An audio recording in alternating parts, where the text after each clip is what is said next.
Okay. Then it is 6:47, Nancy, and I'd like to announce that this meeting of the Seguin Independent School District has been duly called, and the notice of this meeting has been posted in accordance with the Texas Opens Meeting Act, Section 551.043 of the Texas Government Code. If we can all stand now for the pledges to the U.S. and Texas flags. I pledge allegiance to the flag of the United States of America and to the republic for which it stands, one nation, under God, indivisible, with liberty and justice for all. Honor the Texas flag. I pledge allegiance to thee, Texas, one state, under God, one and indivisible.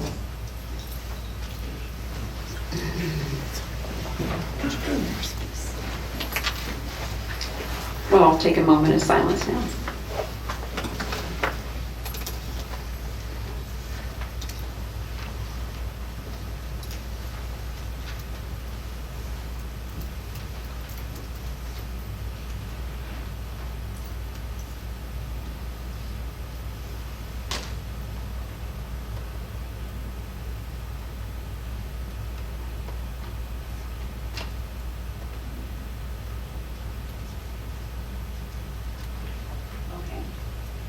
We will now continue with our superintendent's announcements. Good evening, Seguin ISD, and my comments will be very brief this evening as it is summer. I just want to take an opportunity to thank the Seguin ISD community, the staff, and students for making this such a great school year. I'm certainly looking forward to another great school year. It's hard to believe that almost 2 years ago I was here when Mr. Hilberg was discussing the budget and I was about to be appointed the lone finalist. And wow, a lot of things have happened over the last 2 years, and I'm very proud of the work that people are doing, especially our teachers, because they are the ones in the trenches. They are working hard, and unfortunately sometimes people in the public judge our teachers based on star performance, based on one test on one day. But in my book, our teachers get an A. Just proud of the first year of the strategic plan. There's still a lot of work to do, but I'm certainly looking forward to year 2. And finally, I want to congratulate our nearly 500 graduates who are about to go out and explore the world. Certainly wish them the best, and certainly want to take a moment to thank all of those who had an opportunity to impact their lives. Thank y'all.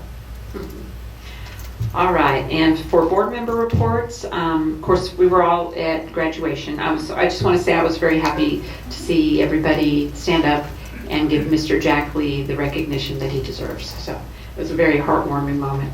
Other than that, we did have an XG training on June the 6th, and it's been a very short period of time since we had our last meeting. So, Ms. Duncan, how about you? And I went off and forgot my list of things, but suffice it to say that I also attended that Team of 8 training, and I was so impressed and so honored to be able to attend the MBLC graduation.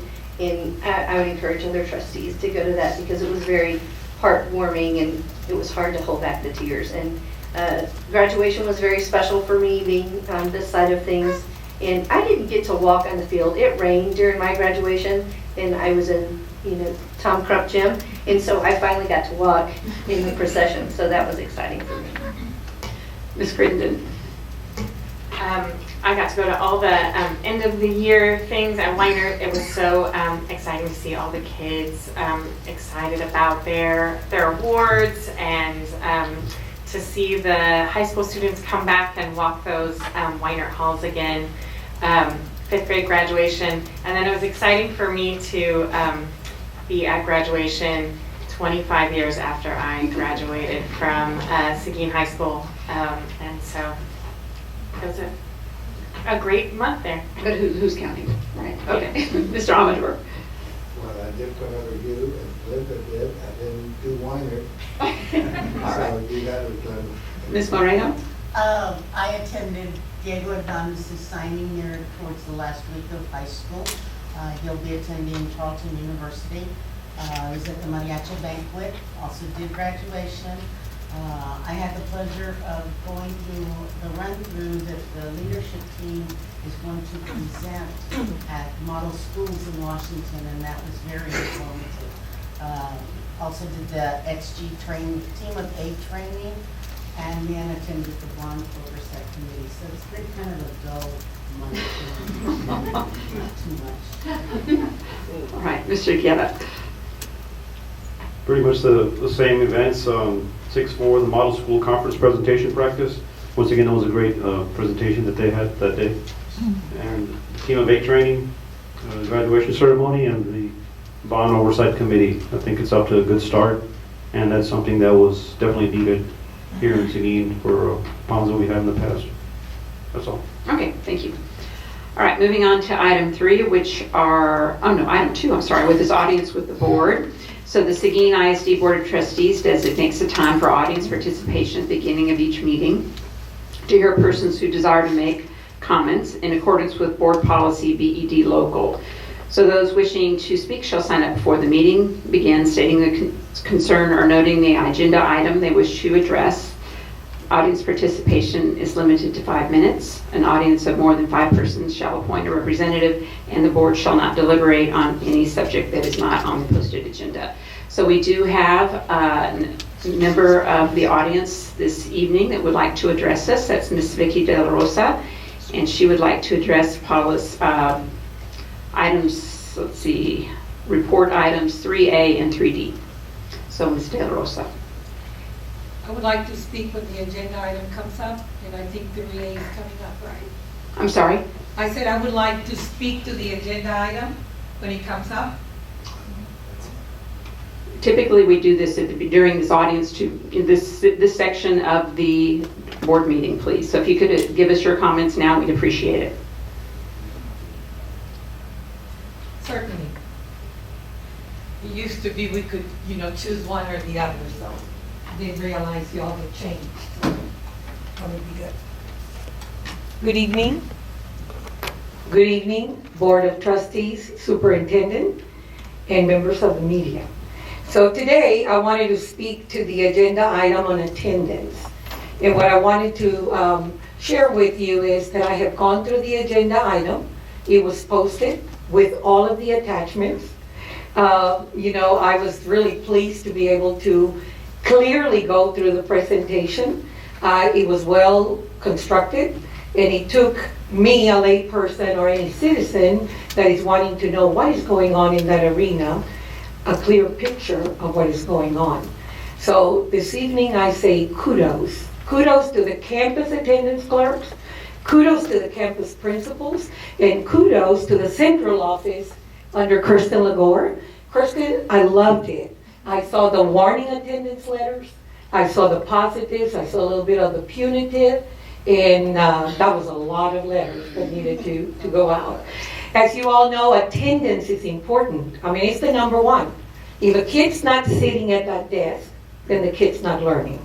And if the kid's not learning, then it's not going to have a good future for him to be, or her to be educated and move forward with their fruitful and life in the future. So the one piece that we need to look at also is, I do believe that attendance begins at home with the parents. I certainly believe that the bridge is, the school needs to continue to work, again, very well, but the parents, how are we going to reach the parents, and what kind of collaboration can you develop at the campus level, at the district level? Some of it may already be there, some of the components. But then thirdly, you got to reach out to the business community. The business community also has to help us. People in the regular town should call us when they see kids that are school age. We should be able to go out there and get the students back into school, Today, I'm going to share with you, and I'll just pass it here.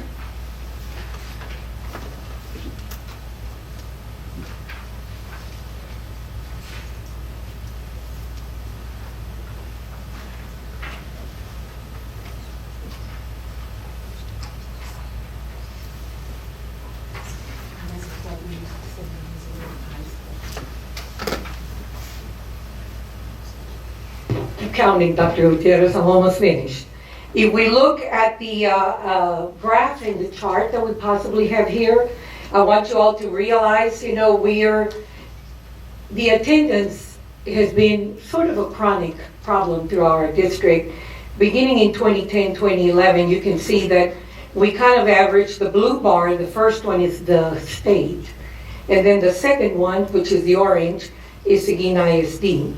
So I have put together some of the surrounding districts and data for you to take a look at. I did send you some of it the other day in an email, but it was in a table form. So you can see that we have been pretty much hovering at 93 and 94. And attendance, of course, is important. The kids need to learn, but it also has a dollar figure with it. And so in 2016-17, the attendance was 93.3. In 17-18, it was 92.89. And that with the asterisk is reported in your agenda item. I don't know what it is because TA hasn't released it. And then the district is also projecting that it will go up by almost 1%. Again, attendance is important. I encourage you, board members, to make sure this is a goal of the district and a goal of the superintendent. Data can be easily measured by looking at TA data. Thank you. Okay. Moving on to item 3, our reports and information items. We're going to start off with Ms. Kirsten Legore speaking about the attendance interventions and giving us a very thorough update.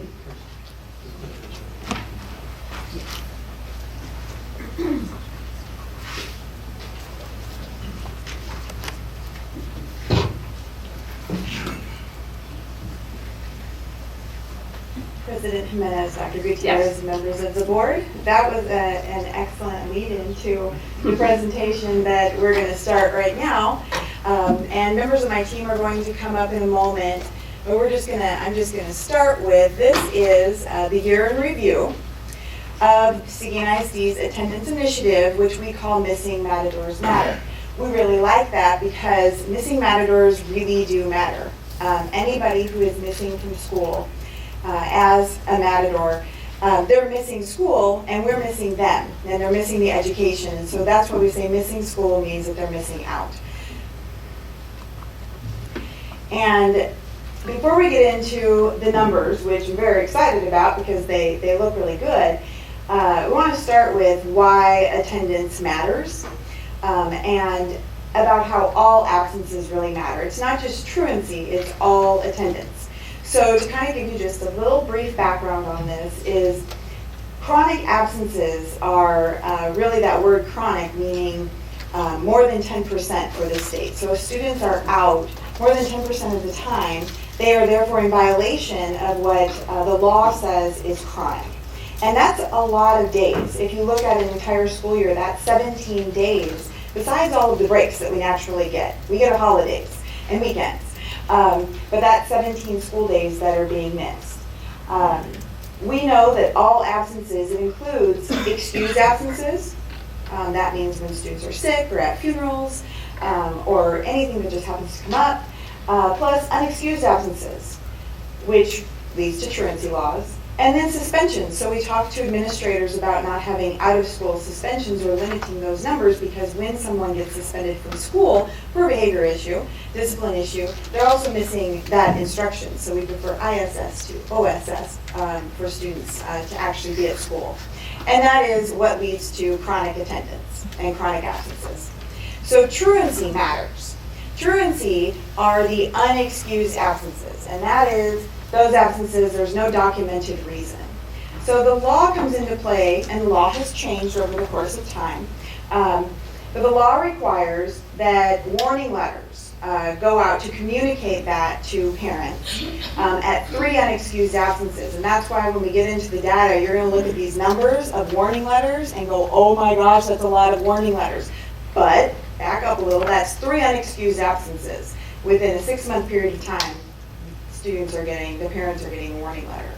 And then we are required by law to provide interventions and behavior contracts with students and parents before we step into the court world of filing on students. students or parents.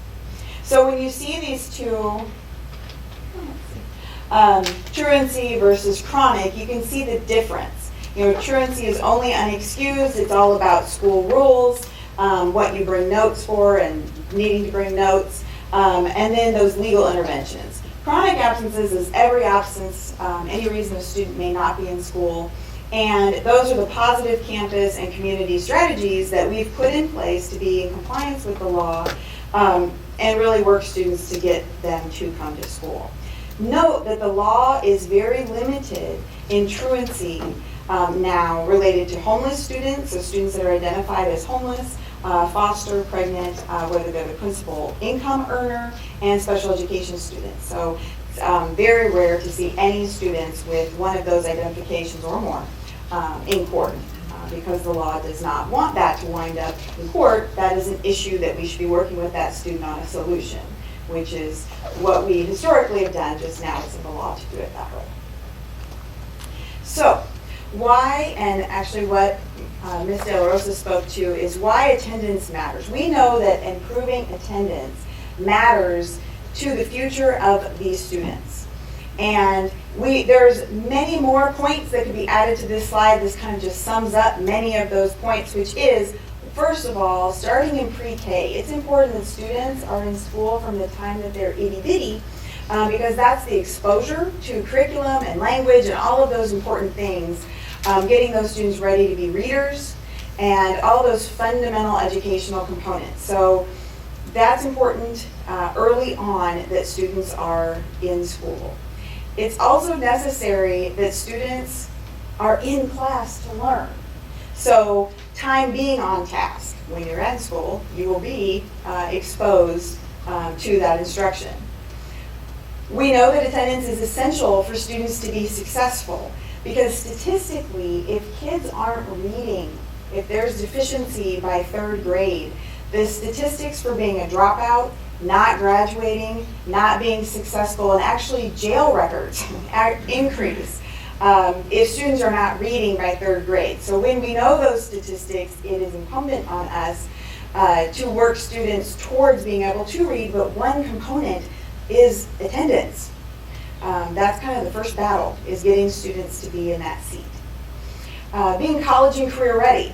We all know that being in school creates habits about attendance that you need in your career or to go to college. If you don't show up to your job, you don't typically get to stay with your job. If you do not go to your college classes, you tend to not do well in college. So those habits learned in school are important for all of those future plans. And engagement. We also talk as a district about the engagement, how teachers are teaching in the classroom to be engaging for students to want to be there. And we know that that is all interconnected. And then, besides just talking to parents and talking to students, it's important to engage everybody in improving attendance. It is not a school district issue, it is a community issue. So, working the schools and the communities and families all together, knowing that that's what we need to do in order to improve attendance. And that is what our efforts every year have been to get better at. And that, I think, is what is making that contributing to the higher percentage rates, which we're going to talk about in just a bit with our data. So this year, we needed a tool. We needed a consistent use of data, and that tool was RAWE's, which is my favorite word to say, RAWE's truancy and dropout prevention software. And this was really our first full year of consistent implementation with that tool. We had it before, but that was kind of starting out. Now we were ready to go with every component of attendance using this software. And that starts with the attendance clerks. So when we get into how attendance increased, these are all of the people that are a component on the campuses to this improvement. So it starts with the attendance clerks who are making those daily phone calls in the elementary campuses to anybody who's not at school. So all of us who are parents have gotten those phone calls. If you don't call in, they call you. And then there's the automated calls for secondary. Then the warning letter at 3 unexcused absences, so they are printing those out, checking RAWE on a daily basis to see who needs those, making the personal phone calls at 5 unexcused absences because the system prompts them to do that. Then the campus administrators, campus principals have access to the dashboard. Oftentimes it's an assistant principal who's designated at the campus to do those second phase of warning letters. And the behavior contracts at 7 unexcused absences. And those behavior contracts are including those parents. And then we have the case manager. So this was a new addition to our district this year because we got a grant, which is great to get grants. And this one, we're keeping up to have it for 3 years. And that brought on 2 case managers, one to handle the high school and one to handle both middle schools, to really help the staff at those campuses stay on top of those numbers. You know, elementary campuses have roughly 500 students. The high school has 2,000. And the ones in high school can escape more easily. So we need that additional support. So who we have, I'll have my team just come up in the middle. So Ken Coates was hired to handle the high school with their team, and Anthony Ubai was hired to handle the middle school. So they started with the year already starting. They came in October. So we just told them, game on, let's go. And that's exactly what we did. They both came from backgrounds that were incredibly useful to the district. Anthony came from juvenile probation, where we knew him a long time with juvenile probation. And so we already had a lot of relationship with many of these families, which was very useful to use in what we do. And then Ken Coates came from the workforce center, handling how many counties? 13 counties, of taking students and being able to work towards their futures in a variety of different ways. So he took all of those tools and brought them to Seguin ISD. We are already working with him and giving him students from the school district. So now he's basically giving back to the district all of the great resources that he has access to, which has been instrumental in getting kids to be successful here in Seguin. So just stay here because we're going to keep talking. I told them I do like to talk, but I'm going to make them talk a little bit. So we're very happy to have them, and their job has been to help the attendance clerks and help the campus administrators, but then also to case manage those students, because this was always our missing link. We could get letters out to people, we could make phone calls, but then who's really watching that on a day-to-day basis to really case manage, to help students get through why they're not in school, what's going on, what happened in their life and they need some help with. Well, we were too busy working on the next kid that wasn't coming to school to really work with students. And so that's what this job was essentially for. When you see these numbers, though, you're going to wonder how that's totally possible. But they've been very busy with working students since October. And then the 2 student support officers who are off contract now, which is Mondo Gonzalez and Cindy Ehring, they were able to focus more than Cindy had all the elementaries, so she was very much the legs for those campuses and worked well with those principals because she could focus just on elementary. And then Mondo was able to focus on the secondary and work with these 2, and so then it really became quite a team effort. He wasn't just out there all by himself. And then Sarah Martinez is our district coordinator. So she is like the last ditch effort. When all of this fails, so when all of these warning letters and all these interventions and all of these meetings and all of these contracts and all of this case management still doesn't work, then Sarah gets them. And she deals with that final warning letter, the pre-court contract, and then monitoring, and if it's not working, going to court. So she's been integral this year in really working the court system to help the district. But that is when all else fails, which our goal is to really get to where nothing needs to be filed in court. Then it means that we're all working that family effectively. So, Sarah. Yes, okay. Just to touch on a little bit more of what Kirsten said, this is what our RAWE system looks like. When the attendance clerk logs on, or myself logs on, or one of the administrators log on, it flags them and tells them these kids need warning letters, these kids need contracts. One of the good things, again, about having Ken and Anthony is we got a chance to talk, about every other week about kids, because one of the things that the system does is it allows you to hold kids. So if they're working with a family and they've already passed that, 13, 15 unexcused absences, but Anthony and Ken are working with the family, I can hold them on my end and wait for them to continue to intervene with that family and find out what's going on before I get them. The other thing we do like about Raleigh, which has been great for communication, is we don't have to send emails to attendance clerks or even call. We log in all the information, and so very quickly administrators can see everything that's been happening just by looking at that student. And so just communication with the software has been phenomenal. And we can too. When we log on, we can see everything that the campus administrator's done, that the attendance clerk's done, even if they're making extra phone calls, or that parent called in to say they were sick and, it was a reminder of bring the note, when they return, we're able to see everything that's been done with that student.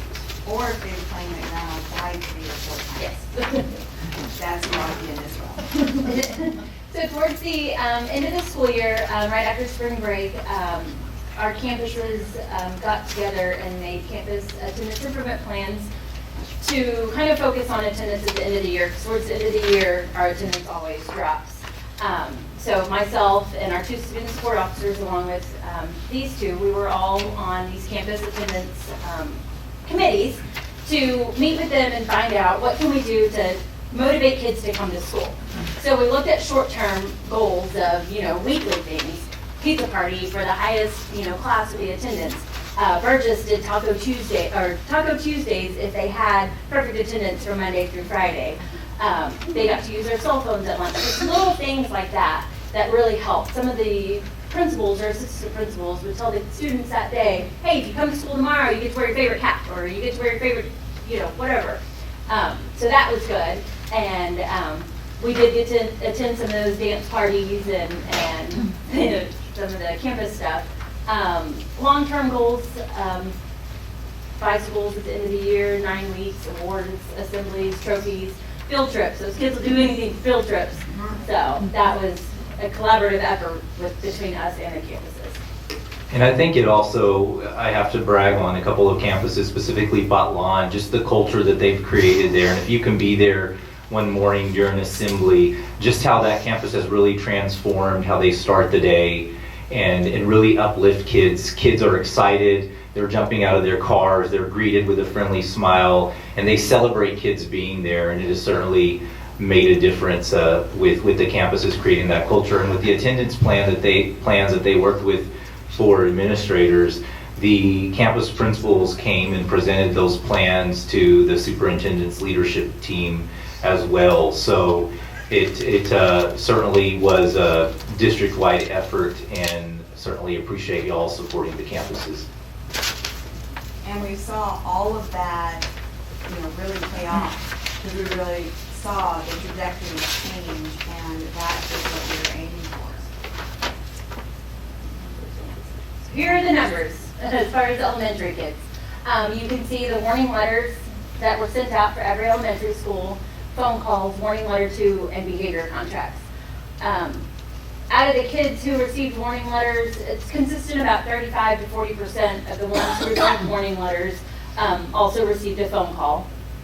And then warning letter 2, same thing, same about roughly. And our warning letter and behavior contracts go together. But sometimes they would get the letter and the attendance was fixed. They never had to make it to that contract. That's why those numbers are a little off. So, attendance clerks were sending out letters, lots of letters, and making lots of phone calls. And then for our secondary campuses, you can see the numbers increase dramatically. So that's why I separated out the elementary from the secondary. So secondary campuses, numbers went up. So Anthony, why don't you speak to the middle schools? Again, my name is Anthony Bly. I'm assigned to the middle schools, Barnes and Bridgemeister. You can see there's a difference between the campuses and the middle schools. So we'll be looking at those numbers this summer, kind of explore what's going on there. But part of what I did is, I work with the staff, I work with the students, I work with the parents. I would call parents, I would meet with parents, meet with the kids. We talked about case management. I was able to keep up with the kids and really just, get to the why of these kids were not coming to school. That's something that I've learned. There's always a why.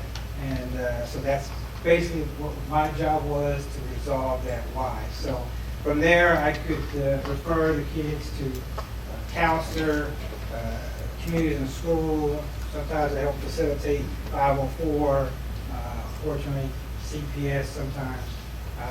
We've had kids that, lost parents, so they were missing 2 weeks.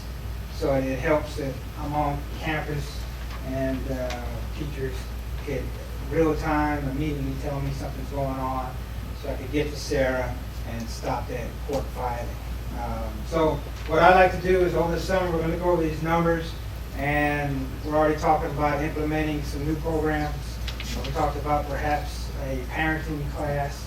We talked, Mr. Russell spoke about the community and the parents. It all starts with the parents. We like to work with the JP Court and implementing some type of parenting class. So I think we definitely need to touch base with parents. Other programs, we talked about perhaps a bereavement program. We got a lot of kids that, have lost parents. And we console them that first 2 weeks, that month, and then we forget about it. They're going to go on with that the rest of their school years, which, I just can't imagine. So that's basically part of what I do. I'll give that over to Mr. Coates. So then the high school numbers, just look at that number. So hello everyone, my name is Ken Coates. I'm really grateful to be here. I'm excited about the transformation and things that we've seen both at the high school.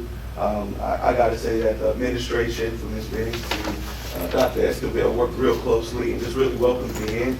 But we had the opportunity to talk to over 150 parents, have face-to-face meetings, sit down with the kids, case manage them, walk the hallways, find out where the kids' hot spots were, encourage them to get to class. They start getting to class and start getting engaged. We start giving them snacks and different things. I had a little refrigerator set up for them. And then, I just started seeing the change in the kids. I think the most powerful thing this year for me was developing those relationships and watching the change take place in the kids. But not only the children, but all, the parents as well. So that's what I do at the high school. Turn it back over. I will say that Ken felt also it was responsible for helping the parents if they didn't have their high school or GED. He got them in programming too, so he had whole families that he's still working on, and he, to help them be successful. And people were coming out of the woodwork to get help, even if they didn't even have kids in school. The word gets round, and that is only helping the community. Yes. So our numbers for the for Rawi, the software system, telling us at the end, all of the schools together, over 3,000 warning letter ones went out, over 1,600 phone calls were happening. Warning letter 2, meaning that's over 5 unexcused, over 1,000, and those behavior contracts with administrators was over 700. And then this is why it's red, I color coded this is the cases that make it up to the filing, to the SARA, to the district level, where now it's off the campus and now they have to come into our office and deal with those pre-court contracts. So elementary, you can see these numbers reflect, lower numbers like those warning letter ones, and there aren't a lot of those court filings. But then we move into the secondary, and those numbers do go up to where by the end of the school year there were almost 400 of those level 3 warning letters, 172 of those contracts, and then ultimately 68 court filings. So now this is the celebration, and I'm just so glad we can add emojis to PowerPoints. If I was technologically advanced, I would, there'd be noises too, but I'm not that advanced. So what you can see here, there's improvement all the way around that deserves celebration. Now there is definitely still room for improvement. I mean, and that's where we see, you know, those next steps we've already started talking about that we think that will improve matters. But celebrate where we are right now, and all of the efforts that we just talked about, you know, led to this percentage of improvement. All of our elementary schools went up. So first, focus on their attendance percentage for this school year. And you can see some were already above that 96%, but most were not. And then, how much did they improve? Ball, right at the beginning of this school year, you know, the principal said, how am I going to work with attendance? Because if you remember back to one of my very first slides, it's so essential that even the pre-K students are getting to school. And we know that, you know, germs and that's where they're first exposed potentially to other kids. I mean, kindergarten is another, for elementary campuses, it's definitely the class that has the biggest issues because they're coming in contact with more kids. So we know that's going to impact the pre-K, but very early in the school year with registration, the principal made it very clear what those expectations were and clear what the warnings would be, the communication, and then if you were not in compliance, you know, she did say, you know, that kids couldn't participate in certain things at the end of the year if they had a certain number of absences, and then she held to it. And the reason why she did that was because she was looking for improvement. They were only at, they were very low the year before, 1.8% below 93.6. So she got herself up to there because she took those steps and communicated all the way through the year with her parents. And you see our, so besides them, our regular elementary schools, you can see two actually, Rodriguez and Potline, bumped their percentage rate above 1%. When we first contracted with Rawi, we were told by the software developers, and they'd already worked with other school districts, and they said if you can go up 0.5% at your campus, that is a big win in one school year. Anything, 1%, that's huge win. And those same rules applied, you know, to the district. 0.5%. 0.5% means a lot in academics as well as funding for an entire district. So you can see these campuses really shot high and got above 1%. And then two of our, Kennedy and McQueenie, well over that 0.5%. And then the other schools, you know, Jefferson was real close to that 0.5% as well. So really everybody deserves, you know, the woo-hoo. But it's amazing to see the campuses that really got the percentage increases. And then our secondary, and you can see where they started and then where they went. Briesemeister came almost a percentage point higher. Barnes somehow was exactly the same, and that was with a lot of intervention, a lot of numbers for warning letters. And then the high school, which is, that's why they got 2. 1.9% over what was last year. That is really, I mean, I round up. So that's 2%. Now, and I will say I added to the slide because that comes to us on a weekly basis in terms of data. Mercer, Bloomberg, and Burgess, they're very different campuses. Those are moving kind of targets. Burgess, you know, those kids go back and forth. And so we don't, when I was talking to the software developers about those two campuses, they said those don't fit with the other campuses, but they do contribute to the overall district total. So we include them, but not saying that there's significant issues that necessarily need corrected, because those campuses, they're just moving targets. Plus, those kids at those campuses are always being worked on because of their at-risk indicators. So our district total was 0.94%. Oh, I should have put 3 with that one. I just It's okay, I'm gonna give you woohoo. Woohoo! Almost a complete percentage point over where things were last year. So I think that is pretty phenomenal for all of the contributing factors to everybody that engaged in improving attendance. And it is not just those of us standing up here. I mean, there's multiple people really, you know, behind us from each one of those campuses that were dedicated and committed. This program, you have to stay on it. You can't ignore it for a day. And that takes a lot of effort. So we're really proud of everybody who did that consistently, because we kept saying that they had to. And they did. And so missing matadors matter, and all of that matters. And then here's what also really matters. This is the funding component of attendance. You heard Mr. Hilbert earlier talk about the fact that we started the year 100 students lower than we were with enrollment last year. So we knew that we already had a bit of an uphill battle this year with attendance, and so we had a goal. And our goal was this is the blue line up here in the refined ADA. That is last year's line, and the dashed red line is this year's line. Our goal that we talked about was for us to help these lines intersect. Instead of have the red dotted line look like the blue line and just keep declining. And with everybody's efforts, they actually intersected. So that's pretty amazing, that even though we were down students because of the push with attendance, the students who were here more often than they had been in the past. And that's why this chart looks like it does. And although Mr. Hilbert didn't add the emoji, that's my contribution. Right there. And then on state aid, the dotted green line, that is our budget. So when the business office is trying to calculate what our budget should be, our goal is to stay above that line with attendance.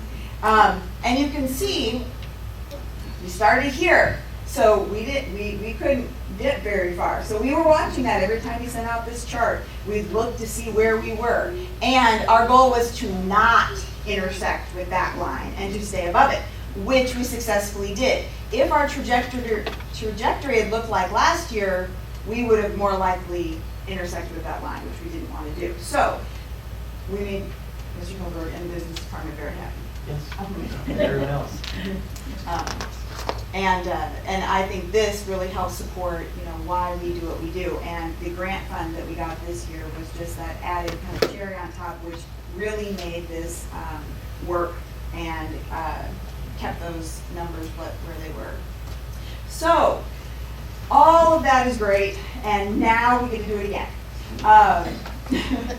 This school year is done, and now we're looking to what are we going to do next year to stay where we're at and improve from there.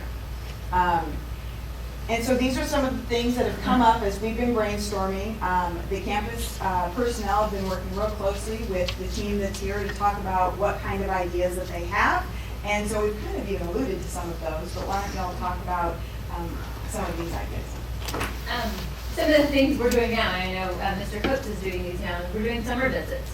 We took our heaviest hitters that we had last year that aren't in summer school, and we're doing home visits already. We're already talking to them about their attendance next year, letting them know when registration is, giving them the phone number to the bus barn for bus services. Registration, we plan on being at registration and making us like a must-stop-by table to go over attendance, give them one of our Missing Matadors Matter brochures. The Student Services does not have a social media page, but we want one. And what we want to do on that social media page is highlight our campuses. Highlight our campuses that are doing good, our campuses that are, that their attendance is increasing. Also, post stuff on there about attendance and how important attendance is, because everybody has Facebook. So, and our parents definitely do use Facebook more than anything. Use our hashtag, Missing Matadors Matter. That's something we want to look into. And also, when it comes to business partnerships, we want to kind of create a whole power of partnerships with, collaborating with the workforce, a lot of your nonprofits to kind of give the kids the resources that they need to kind of assist them so that they can come to school. A lot of times, even when they're out of school, some kids, the only meal they can get is the meals that they receive here at the school. However, with power, with collaborating with these businesses and partners around us, help them, to get the resources and extra things that they may need. Not only that, but then I always focus, when I talk to the kids, I talk about what's going to happen next. it's not just about graduating from high school, but what do you want to do with your career, your future later on in life. So we're working with the workforce. They give them job readiness classes, different assessments to find out where they are, where they want to be later on in life, set those things up so that they can be successful later on in life. I really want to work with the businesses if they do see students that are out there that aren't where they're supposed to be, to make sure they're communicating with us. So just increase that awareness. And to help us with attendance incentives, because their grants money doesn't let us pay for incentives. So we're looking for partnerships to help, movie passes, sodas, snacks is what, Mr. Coates uses. So anything that we can get would be helpful.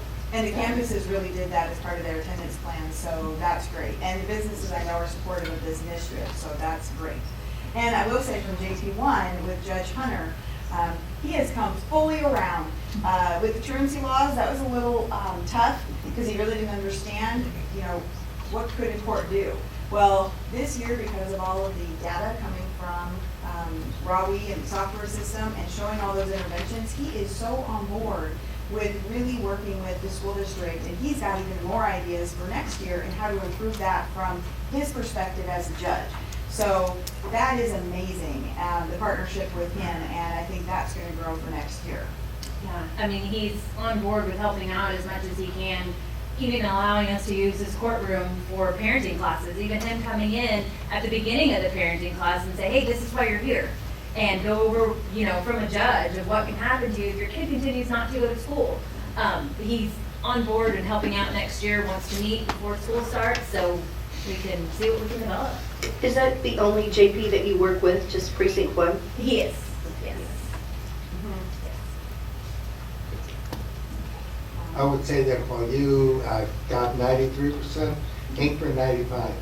Absolutely. Absolutely. So, perfect for the next, for those goals. Our goals, 19, 20 goals, is to promote less than 10 absences for the entire school year, for any student. If we all go to work, and I'm sure our employers expect people to not have more than 10 absences. And so that's a very reasonable goal. And our elementary, 98%, and our secondary with 95%.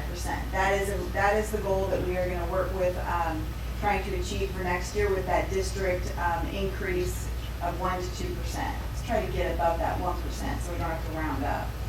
In what you're doing, do you notice a trend? Do you notice something standing out or something different? As far as? Well, insofar as attendance is concerned. I mean, do you notice that there is a large group that has a particular problem that is causing the lack of attendance? A trend of a barrier. Yes, I mean, I think it's a lot of this, someone can be that they woke up late, they missed the bus, you get what I'm saying? And there's no, to wrap back, the buses are not gonna come back and get them, I know Mondo and Cindy has worked real hard to try to, gather that, but then a lot of times, a lot of the kids were just discouraged. They thought they were so far behind, and then, they get lost in the sauce. It's a big number of kids there at the high school, and they're like, oh man, I feel like I'm just, lost here. And so that's what I got a lot with the communication and speaking with the kids. They're like, look, man, I don't know. I feel like I'm dumb. I don't know this. And then you kind of reach out to them and just encourage them a little bit. And they kind of, okay, I got this. And so what we did is kind of use the door, like my office or whatever, for kids to come in at any time and say, hey, if you're feeling bad or whatever, so you can't get a pass, come talk to me. Or if you see me in the hallway, because I'm always walk the hallways, make sure you're in class. Come in, let's sit down and talk, let's try to get you back on track, just redirect them. So you're located at the high school? Yes, ma'am. And Anthony, are you at both middle schools? I'm at both middle schools, yes, ma'am. And some of this is also generational, wouldn't you say? Yes. Attendance? I know Anthony can hear about that. Absolutely, and siblings. The other great thing is what we're connecting and what the software allows us to do. One, it allows us to put in those barriers so that we do see trends, but also we're connecting siblings more to families, and so that communication just with the additional staff is great. Just one more thing. I've seen a lot of parents discourage some kids from going to school because they never graduated, So they didn't see the importance of graduating. So in talking to the parents, we got a chance to kind of give them resources so that they can graduate. They light up. Anthony even referred some into middle school. where their parents didn't graduate, didn't get a chance to walk the stage. And so this summer, we walked out and talked to the parents, gave them the resources they need, and now they enrolled into a school online so that they can go to school and finish their high school diploma. That's so exciting to find your place in the world and where you fit in it. So thank you for the work you're doing. Any other questions? I would I say, was just gonna say that, you're saying it's some of the same families. Yeah. Yes, it's a lot of the same families. But as far as the case management goes, and I say real brief, it's about just building trust. Building trust with the families, getting to know them and allowing them to get to know you. So I'm looking forward to next year, because now I know my 6th and 7th graders that are moving up. I don't know the 6th graders, but I know the 6th and 7th, and I'll be already ahead. I get to start day 1 this year. Yeah. So I'm excited about that. But yeah, just building trust with the families, and most of them come around. When they realize you're there to help them versus hurt them, and they build that trust with them, you know, it gets better.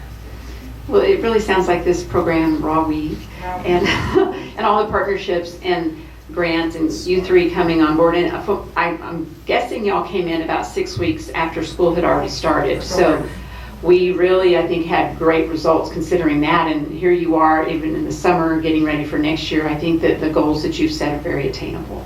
So congratulations and thanks for all of the time and and I effort. look for the impossible dream, I look for 100%.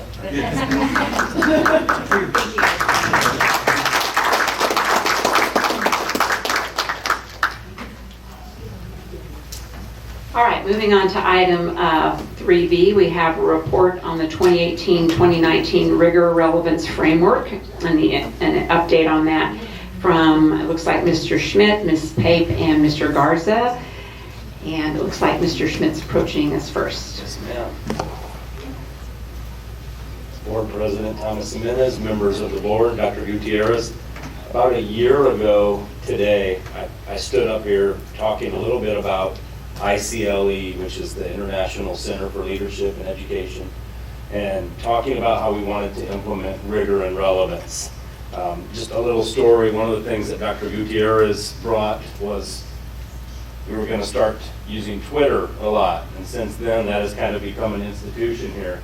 Well, one of the things that happened immediately after going in and putting things on, sending out tweets, we noticed some of the tweets that we were sending out weren't necessarily the most rigorous type of classwork that we would want the public to see. So that being said, we knew, based on some practices that Dr. Gutierrez had been part of in previous districts, we need to get involved in rigor and relevance. So that being said, we made that happen. I'm very excited to be able to present a couple of individuals that are going to be coming up. Ms. Allison Pape, who is the Director of Secondary Education and Advanced Academics. And then also from Jim Barnes, we're going to have Mr. Michael Garza. We have a principal and a central office administrator who were very instrumental and really grabbed hold of this process. They're going to walk you through the implementation this year, something that we're very proud of, and they're actually going to be taking their show on the road and presenting at a national conference here in about a week in Washington, D.C. So if you all want to come up. Hello. Good evening, President Jimenez, Dr. Gutierrez, and members of the board. And we appreciate the opportunity to come and share with all of you the work that we did this year implementing the Rigor Relevance Framework. As Ms. Moreno and Mr. Guerra said, we did a run-through of our Model Schools Conference presentation, which is an hour long. And so we didn't have an hour tonight, but we wanted to hit the highlights and again, also share a lot of this work. You've heard these words, rigor relevance, you've heard ICLE a lot. And so, again, we wanted to make sure that everybody was up to speed on the work that we had done this year. So as Mr. Schmidt shared, ICLE is the International Center for Leadership and Education. It was founded by Dr. Bill Daggett, so you will hear his name a lot. He started this work back in the 1970s, founded the ICLE back in kind of the 80s and 90s, and again, it's really just an internationally known organization that really focuses on making sure that the education that students are receiving is going to prepare them for the future. He very much focuses on 21st century learning, seeing the trends that are happening and making sure that we are preparing our students for that. One of the main things that ICLE does is they host the annual Model Schools Conference, which has really become a premier conference again for the world.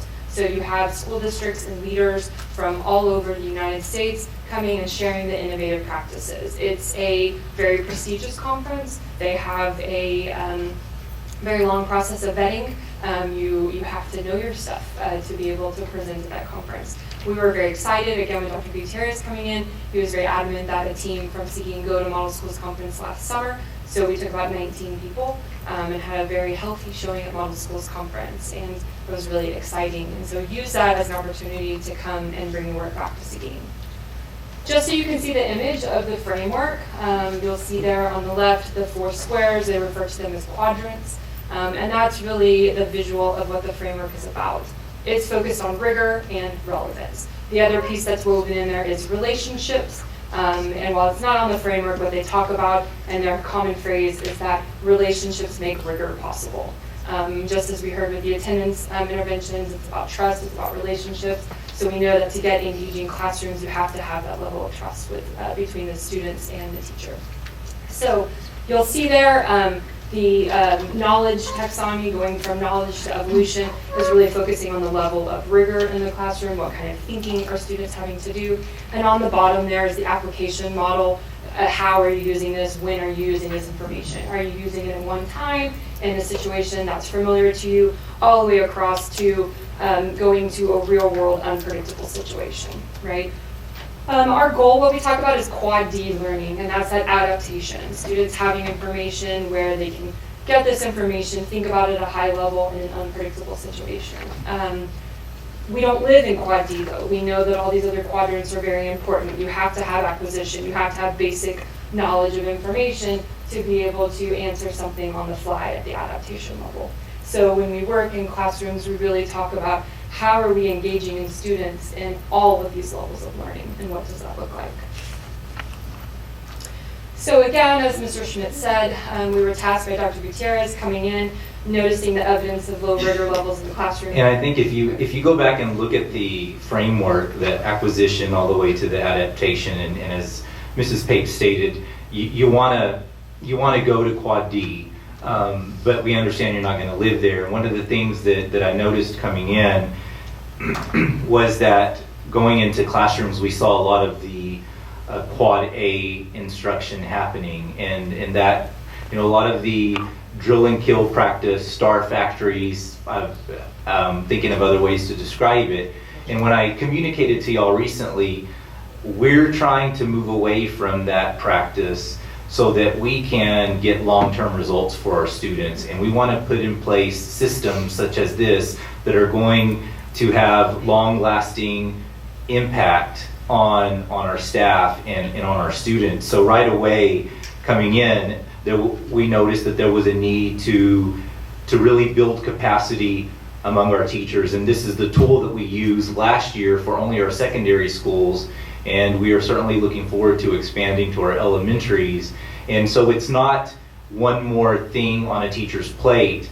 It's a blueprint to enhance your plans. You're already doing the work. You're putting in place lesson plans. So it allows you the opportunity to tweak things to improve the level of instruction, because we want our students to be high-level thinkers.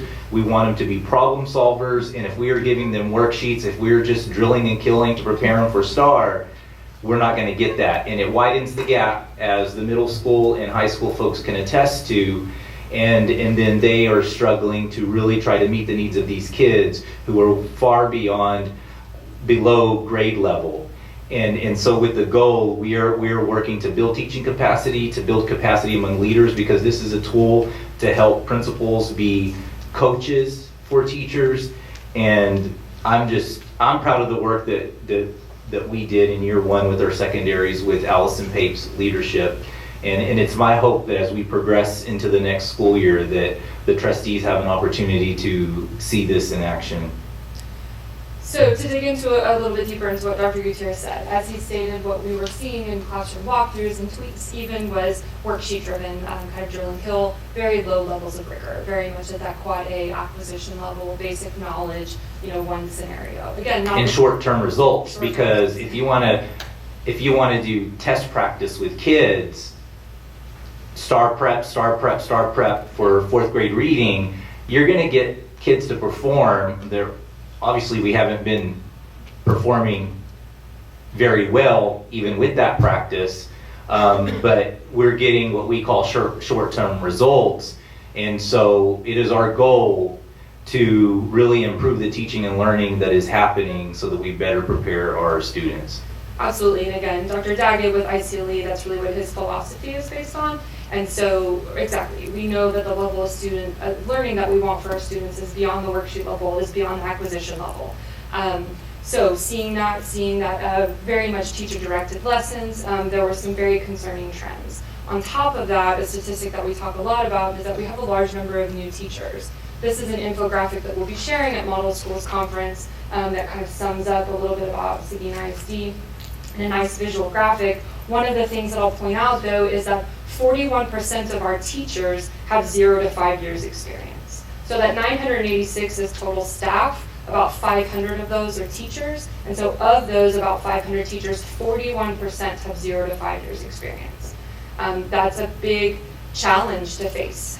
So we know that we have students who are coming in maybe with some educational gaps, with some need. We are seeing younger teachers coming in from the profession, maybe with not as rich of a toolkit to best meet their needs. Combining that with low rigorous instruction, teacher-directed lessons, we knew that there was a need to make change pretty quickly in a pretty impactful way, again, to get our students to that level of thinking that we want. Again, as Dr. Gutierrez said, this goes beyond a test. This is what we want when we look at our exceptional students or exceptional citizens. The kind of citizens we want are those who can think on their feet, right, and have the information to really do that problem solving and to be successful in today's society. So tying back to the strategic plan, again, Dr. Gutierrez coming in, really leading the charge of the strategic plan and building out a vision and a goal for the district. Priority number 1, of course, is to improve student learning through improved instructional practice. And one of the big commitments is to ensure that that instruction is engaging, relevant, and collaborative to meet the needs of all. And you can see that language is already woven in there with the rigor relevance framework. And so the question then became, okay, we have this charge, right? We have this commitment. Now what? What does this look like, right? We have the big philosophy. How do we make this happen? So we make it happen through partnering with ICLE and working on a process that they call their Collaborative Instructional Review Process, or CIR. So you basically take that big framework, you take the quadrants, right? This is something that helps you get a sense about student learning, but you want to dig in. How do I get students there, right? Especially if I'm a brand new teacher, maybe I don't know. I don't have the tools. I don't know what that looks like. One of the packets that you should have there's 3 rubrics that they use. There's the rigor rubric, the relevance rubric, and the learner engagement rubric. Are they in there? They're in your binders, yes, thank you. So those 3 rubrics are part of this collaborative instructional review process. On the left is how ICLE engages in this process. It's very much a coaching model, and it's very much a model that involves campus administrators.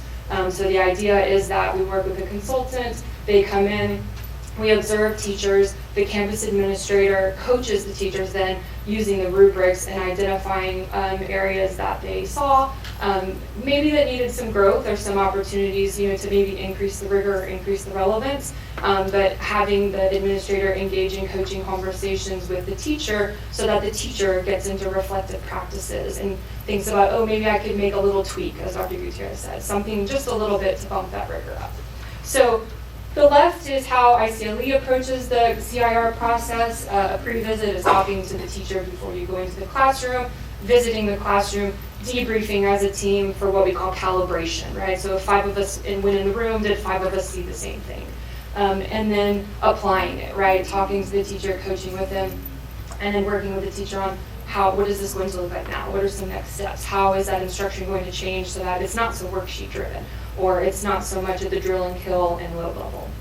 What we did on the right is our version in Seguin. And so when we worked with a consultant, which I'll talk about here in a little bit. We would, when we would observe a teacher, we would follow that model. The administrator would have at least a 10-minute conference with the teacher prior to the observation to get an idea of what we were going to be seeing that day. We would spend 20 minutes in a classroom. We were flies on the wall. You don't talk to students. You don't talk to teachers. You observe what students are doing. You don't even observe what the teacher's doing per se. You observe what the student is doing as a result of teacher actions. And then calibration and discussion. We come together as a team. What did we see? Using those rubrics as guides. And then we engage in a fishbowl professional dialogue. The administrator coaches the teacher, and we would watch the administrator and give them feedback on their coaching skills. So it's a pretty involved process, but again, those rubrics that you have in front of you really drove that process. And you'll see as we talk about became really important tools for teachers to plan for the level of instruction that we hope to see. And this is the ICLE approach. So when we partnered with them, ICLE really has 4 steps to their process that you'll see up here. And they really talk about that it's a collaborative process, not an evaluative process. They're not going to come in and say what's wrong with your district, what's wrong with your teachers, what's wrong with your classrooms. They're going to come in and work with us. So as Dr. Gutierrez said, this is not another thing. It's not something new. It's going to be working with what we have in place and enhancing it and making it better. So what we did in Seguin is we took these 4 steps of the ICLE process and we turned them into our own. And we called it a roadmap for change. And there's really 3 things that we focused on this year when we were rolling this out with the secondary campuses. We focused on ongoing professional learning, modeling of coaching culture, and professional learning communities. For that ongoing professional learning, the big takeaway I like to talk about is that we as district leaders create the conditions for change to occur. I like to call us party planners. It's our job to take the stuff from ICLE and put it in a way that helps the campuses make some sense of it and organizes it. So it's in a nice, pretty package for our campus then to take and then go forth and implement. The change doesn't happen at the central office level. The change happens at the campus level. And that's why Mr. Garza is here to share in a minute his perspective on how this change occurred at his campus. But the ongoing professional learning was a huge part of it, again, is putting together the events that would allow for this implementation and the change to occur. There's 4 things that we're really focused on with this ongoing professional learning. We developed a year-long plan. What some districts will do is they'll front load it. They'll say, well, let's get everything done by December because spring semester is so busy with testing, let's just forget about it. We didn't want to do that. We wanted it to be something that was year-long. One of the handouts that you have is actually a list of our PL plan, and you'll see that it starts in June and July and goes all the way through until about March. So it very much was a year-long plan, and you can see when they occurred and who was involved. You'll notice in the year-long plan, again, there's a lot of variety to it, a lot of different kinds of professional learning. We contracted to have a consultant from ICLE come and visit each secondary campus 4 times out of the year. Her name is Denise White. She's an amazing person, and she came and she would spend the whole day on campus. I would be there with her the whole day, going through the process with her, observing, coaching, and being right by her side. And then we also would have other members of the LLS department who would rotate through as well to provide support. We also gave our campuses homework. So in between each visit, we asked them to observe and coach at least 2 other teachers. And again, myself and other LLS staff supported that homework as well. So that was another way to ensure that this was occurring, not just when the consultant was there, but in between it as well. And then again, we really focused our district professional learning days on this initiative. We knew it was a priority, it's a big part of our strategic plan, and so we made sure that we devoted the time that we needed to for that to happen. Again, another big part was modeling the coaching culture and really focusing on coaching versus evaluation. Teachers these days with the teacher evaluation system, it can feel very evaluative. What am I doing wrong? What am I not doing right? So we really wanted to focus on the coaching piece, the idea of being a reflective practitioner as a teacher. No one has all the answers when it comes to teaching, so it's really just thinking about what am I doing, how can I fine tune it and tweak that. Again, we really used that CIR process I showed you at the beginning when the consultant was there, observing the teacher, debriefing about what we saw, and then the administrator coaching that teacher. One of the handouts on the back of the year-long professional learning plan is a sample schedule of what the day would look like when the ICLE consultant would come to visit. So you can see that we would observe 4 teachers, and it was a pretty jam-packed day. The other piece that we focused on is professional learning communities. Again, we had started this process already by sending campus teams to the solution tree training, and so we understood that the PLCs really provide a structure to build this culture of collaboration around rigorous instruction. Again, instruction is going to change through teachers. They're the ones in the trenches, they're the ones living this day to day. It's going to change through them. And what we know is that when teachers can collaborate and work together, great things happen. And so that's really what PLCs is about. And we wanted the PLCs to focus on this rigor relevance framework, those rubrics that are in front of you. And so the teachers who engaged in the process when the consultant was there, they would go back to their teacher teams and they would talk about it. They would take the rubrics with them. Hey, I Mr. Garza met with me and we looked at this. I want to bring this when we're planning, when we're looking at what our instruction, should look like. So the word kind of started to spread. What we did is we asked some of our teachers some questions about how this framework impacted their instruction and impacted students, and we have a short video that we want to show you.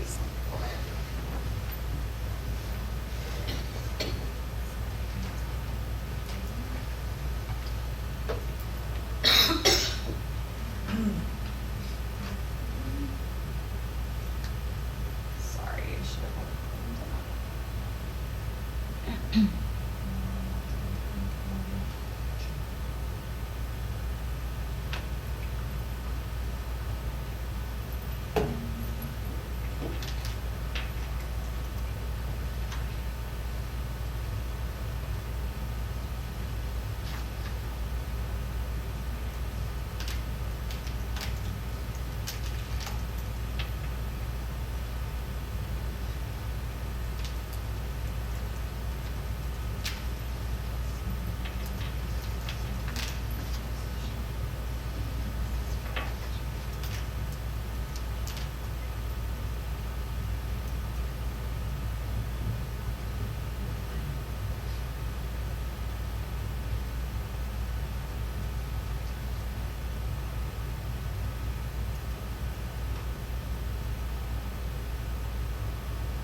Yes, I do too.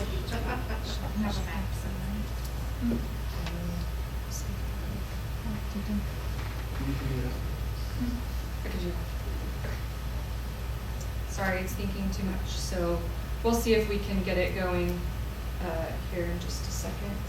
It's really a good video. It is a good video, so I want to be able to show it, so we'll see if we can get it up and running. Okay, I apologize. So we'll see if we can get that up and running because it's good words from our teachers talking about the PLC process and how they were able to use these tools. How did we monitor this?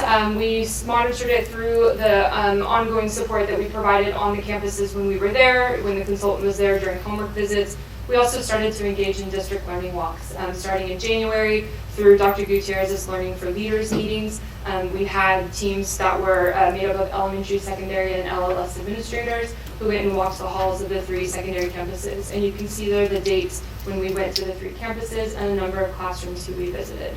What we did is we used the rigor rubric from the CIR rubrics. We focused on that one specifically and went and observed classrooms and identified which level and what level of instruction basically or student learning we observed. So starting with the beginning, emerging, developed, well developed. Our goal is always developed. That's really where we try to aim for our teachers. So we use that rigor rubric to see what we observed and then came back together as teams and discussed it and then looked at campus trends. And I created a chart for each campus that showed them the overall campus trends. So had some good conversations around, again, levels of instruction that we saw in the classroom. So that is the district perspective of how we rolled this out. So I'm going to turn it over to Mr. Garza right now to talk a little bit about what this looked like specifically at his campus at Jim Barnes. Before you go, Yes, and I'll be back. teachers, how do they accept it and do they find it helpful? Good question. So we have another video that I think you'll hear from them directly. So we'll try to get those up and running, and I'll let them answer that question for you, Ms. Roberts. It's a very good question. Okay, perfect. Okay, good.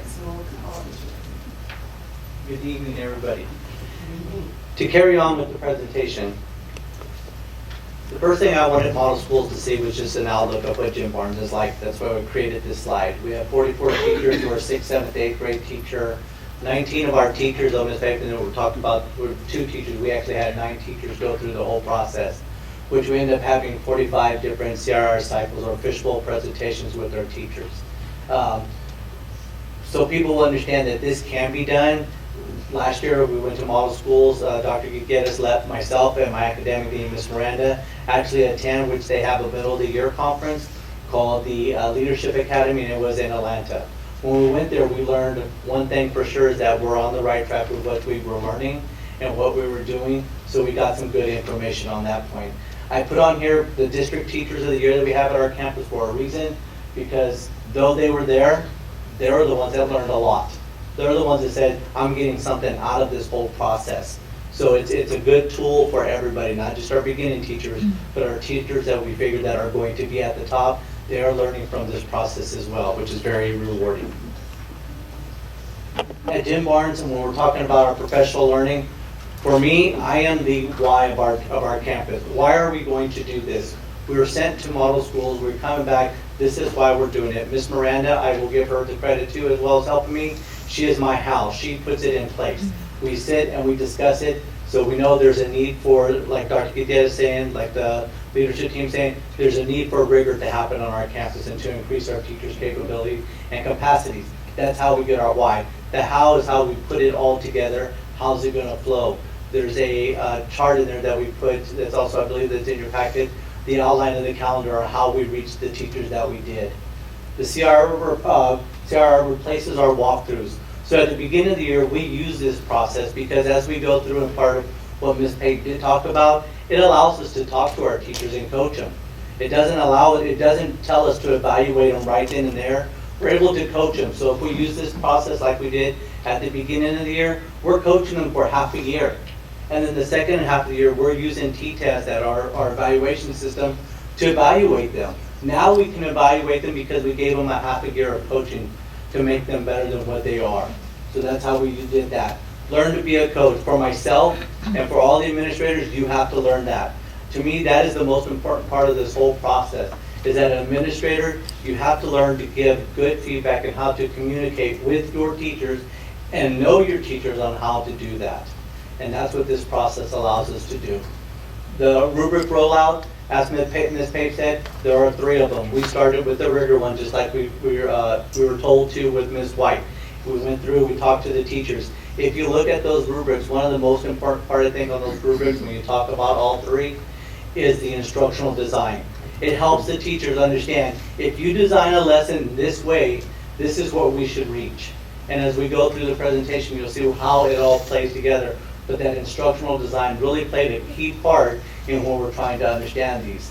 While me and Ms. Miranda were sitting in Atlanta, we came up with 5 tenets, 5 things we are going to focus at Jim Barnes. And again, it goes back to, it's not something new. We're going to talk about rigor and relevance. We're going to continue with our PLCs and strengthen that. We're going to talk about a growth mindset to help everybody work on our RTI and our literacy plan that we've already presented for you. The process, when we talk about how this whole thing comes together, the pre-conference is that important part because you're allowed, just like in T-Test, which is the beauty of this whole process, it all aligns so that it's familiar for them. But you sit there and you go through a pre-conference. You have that time, you document what you're going to see, talk to your teacher, and again, you look at that instructional design. When you go to that classroom, you're looking at what that student is doing, like Ms. Page said. What is that student doing? What are they engaged? Are they talking? What kind of questions are happening in there? And then you're taking notes. For me, I realize at this time when we're in there, that's my time to make my guided questions when I go back to my activity, my fishbowl dialogue with my teacher. After we get done, we can all take that time as an administrative team, go back and see, did you see the same thing that I did? How are we talking together? Because in the whole scheme of it, when we walk out of that office and we get done with this process, all of your administrators should be saying the same thing and looking at the same thing. That way we know it's a consistency on the campus. And then the fishbowl professional dialogue, it should be very positive. Again, it's an important thing. You document it. In my office, what we started to do is we had a binder with all the teachers that we went through, and I took my notes on those, so I know when I come back and talk to them, it's there. And an important part is to listen to your teacher.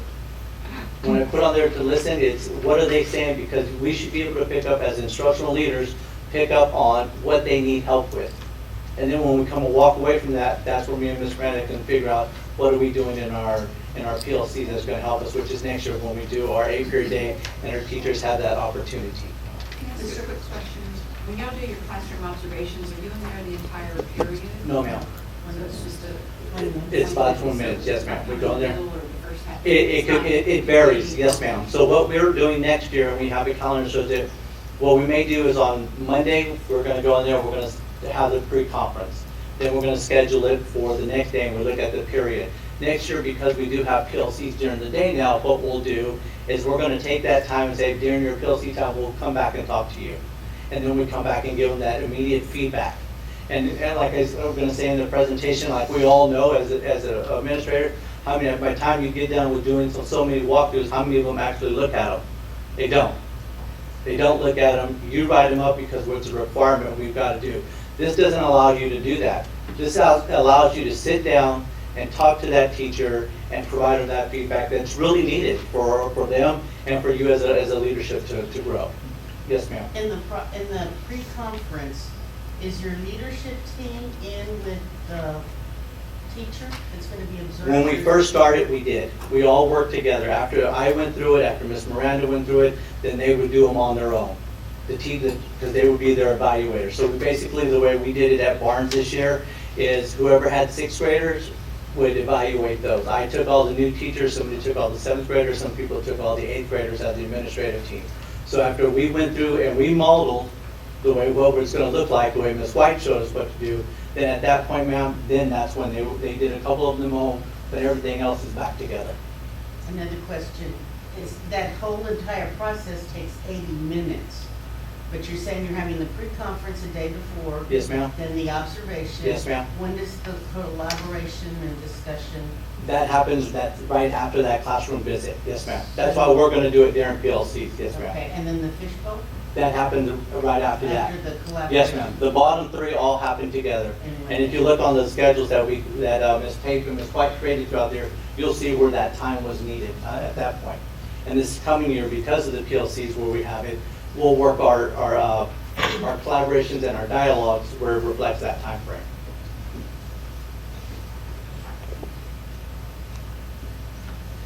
This is something that myself, Mr. Miranda, we thought about this. One, this whole model of coaching that we can do, it needs to be intentional. So this time frame, it was like, okay, we only get it disrupted. It's an emergency. We need to go through this because we realize how valuable this part is. The 80-20 rule. When we're looking at and we're coaching, we're listeners. That's another key part. We're listeners. We got to get enough questions to have that teacher be able to explain what they saw and what they felt during that classroom visit 80% of the time. They are doing most of the talking because that's where it's important we can listen. Those rubrics are going to build on each other. When we talk about building on each other, we talked about the rigor, then the next one we go to the relevance, and then the learner engagement. And the dialogue impact that you have with that teacher while you're sitting there should be very important. By the time we get done, there should be positive things on their end that they're coming out with. And Miss Nance, when she got done, she thought it was the best thing in the world. And she was ready to go. And like I said, we chose Miss Ellis as one of them, Miss Young. A lot of our tested subjects, we went through and we worked with those teachers. And that dialogue that we get out of it. The part on our end is that we and the teachers that we're building, and it goes back to what you were going to say, sir, is that we got to live and trust the process. So when we talk to the teachers about it, they have to understand it's not something extra because we can show them how it relates in the evaluation on your T-test, how it reflects on testing, which is the STAR scores and what you get, and the instructional design, how all 3 of them line up to show where a teacher will actually be and what kind of scores or what kind of evaluations that we will get on the outcome of it if you look at it. Because if you look on the far right at the well-developed, they're going to be well-developed, they're going to be a master student as well, because that teacher is projected at that level. So we've lined ours up for the coming year so the teachers can see that. If we're at the beginning, we're going to see where our students may be. They may be at the approach level. So how do we continue to move forward to the meets and then the develop? So that's how we'll look at it this next coming year. To me, this is an important graphic. We're looking at it.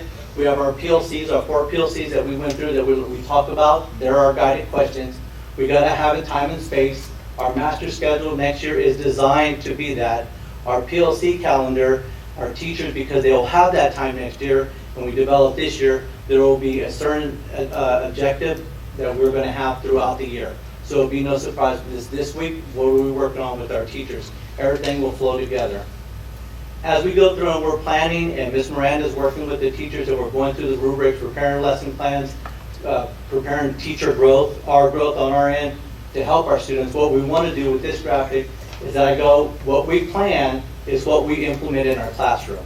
If we're planning and using the rubrics to be at the developed and well-developed, then our students are going to be at the meets and masters. That's what we're going to implement in our classroom.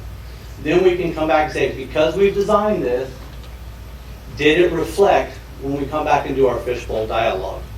Those are the key parts that when we're looking at this whole process with our teachers, are we able to do that? Are we able to plan and implement what we're saying and what we're talking about, and did the design of that plan reflect what the kids did in the classroom? So, Mr. Omber asked a great question about how our teachers responded, so I'm hoping this video works. Are there any questions?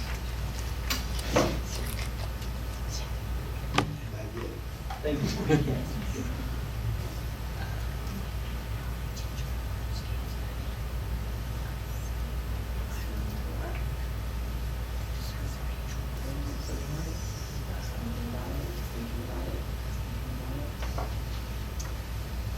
Well, we'll after, what is it going?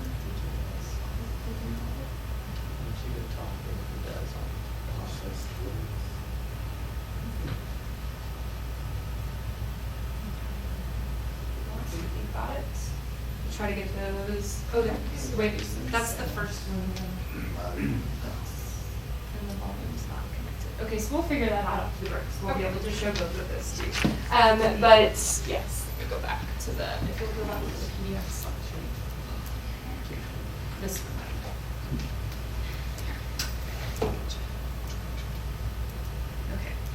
We'll share that video again. It's a really powerful video where we asked our teachers directly because it's important to hear from them, not from us. And I think you will be impressed at what they had to say.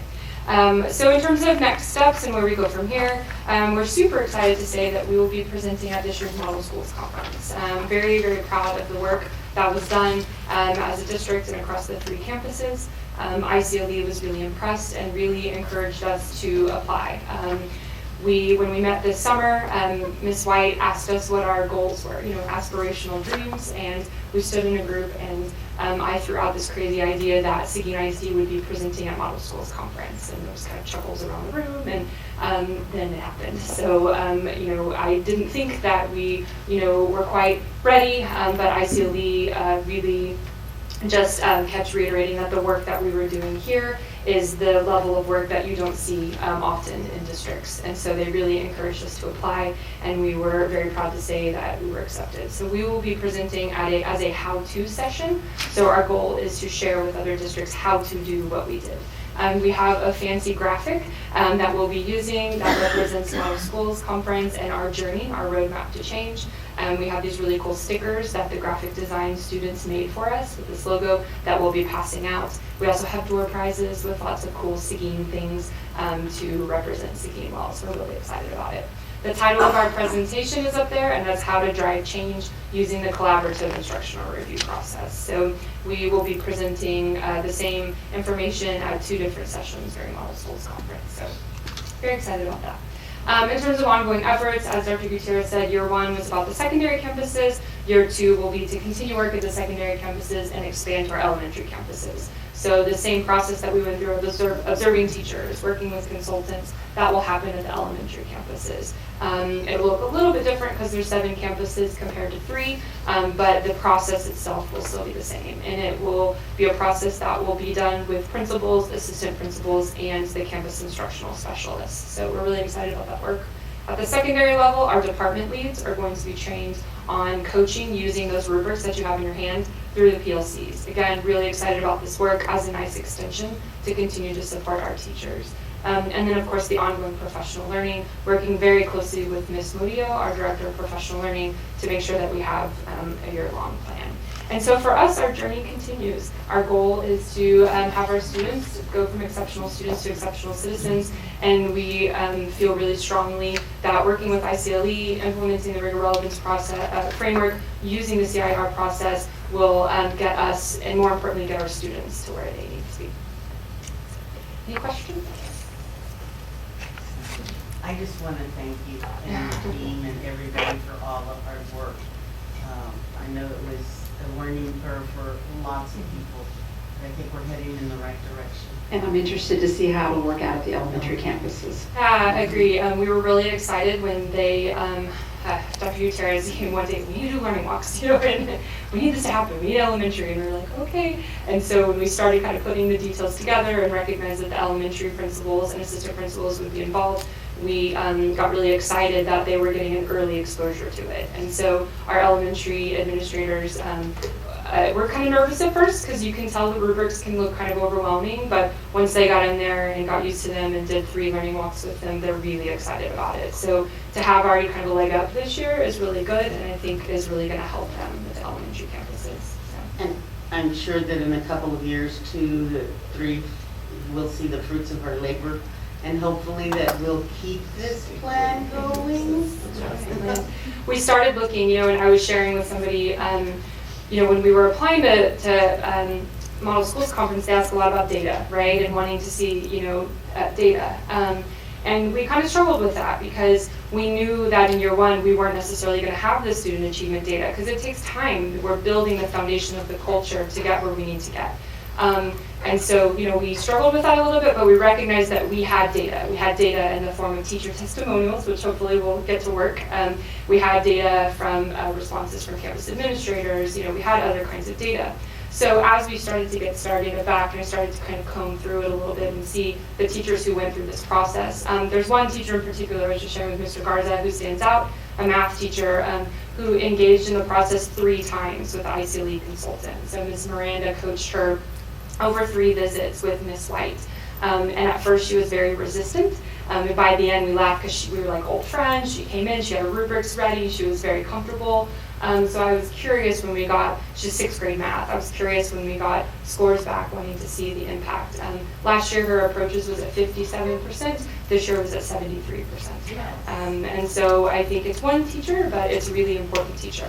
This year her special education passing rate was 37%. We happened to go in and observe just the way that the lesson or the calendar fell. We happened to go into one of her inclusion classes, and so we got to know the students because we were there 3 times, She had some students who had definitely some learning challenges, but what was so awesome is that by the last time we were there, I get chills because the students were doing rigorous activities just like everybody else. There was no lowering of expectations, there was no lowering of rigor. And it was a little messy, but she worked through it. And through the coaching conversations and then the fishbowl, she was able to reflect as a practitioner. So to see that her 37% of her special education students passed the 6th grade math test, and that was really powerful. And so, kudos to her, and we're really hoping to see that as this process is extended out to more teachers consistently throughout the year, that we'll continue to see growth like that. So, and our goal is to become a model school. So to become a model school, you have to see that growth in student achievement, and we feel strongly that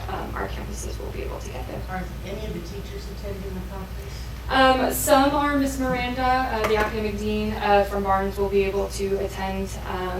And then we have a lot of elementary folks who are going. So I don't know that any of the teachers were in the video, but that's why we wanted their voice. And so we asked a bunch of them to come and answer some questions. And so hopefully after the break, we'll be able to get that going so you can hear their voice.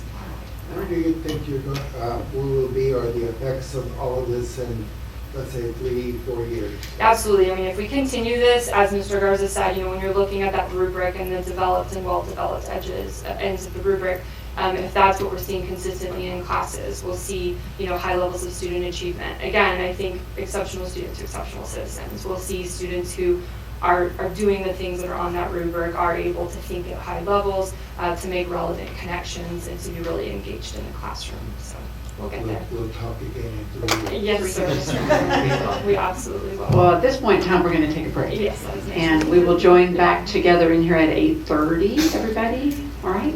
So you got 9 minutes to... Video going.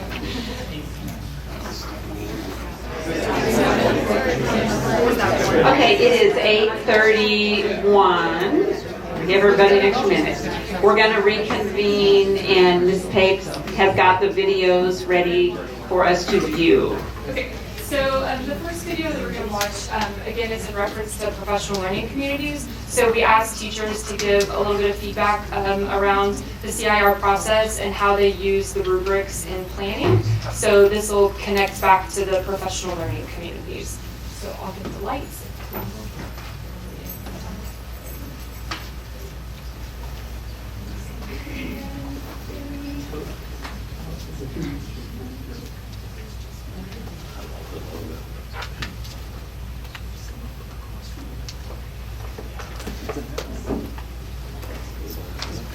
So I like to use the rigor and relevance rubrics almost as a guideline, and essentially ask myself questions by reading it, like, does this lesson fit into where I want it to, as far as like developed or well developed. So I think it really comes in handy, especially being a newer teacher, is to make sure I'm getting the lesson where it needs to be. It gives us a guiding place, and it's like a checklist. Okay, this is where we are. What is that very small tweak that we can use and do to actually get one more level over? When we first started hearing the rigor and relevance rubric, a lot of us were kind of like, what is this? What are we talking about? And as we started to see the framework of it and the layout, the categories and what it's talking about, as a fine arts group, we kind of asked ourselves, okay, so where do we fit in this? And this year has really kind of been a year of reflection for us because we have our arts programs. We know our students have to rehearse.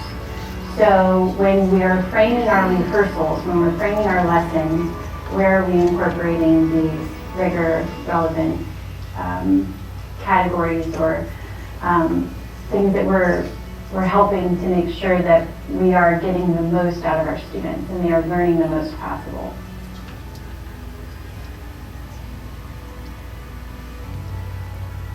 So my thought was, okay, just ask them about this graph. Just ask them to give you any information. That was my warm-up. I just put one up there and they were going to do it. And then I looked at the rubric and I was like, this really isn't getting them to think. It's just very factual based. I was going to post a question that said, what are the characteristics of culture? And then when I went back to look at the rubric, I realized that was just at an emerging level. That was just going to give the kids an opportunity to kind of list out the content that I had learned, but it wasn't going to give them that extra step. So just by looking at the rubric, I was able to just add a little bit to that knowing a question, and it changed from the first question I was going to put, and it changed to what is culture and how does that look like in your life? And so I was able to increase the rigor, but at the same time increase the relevance.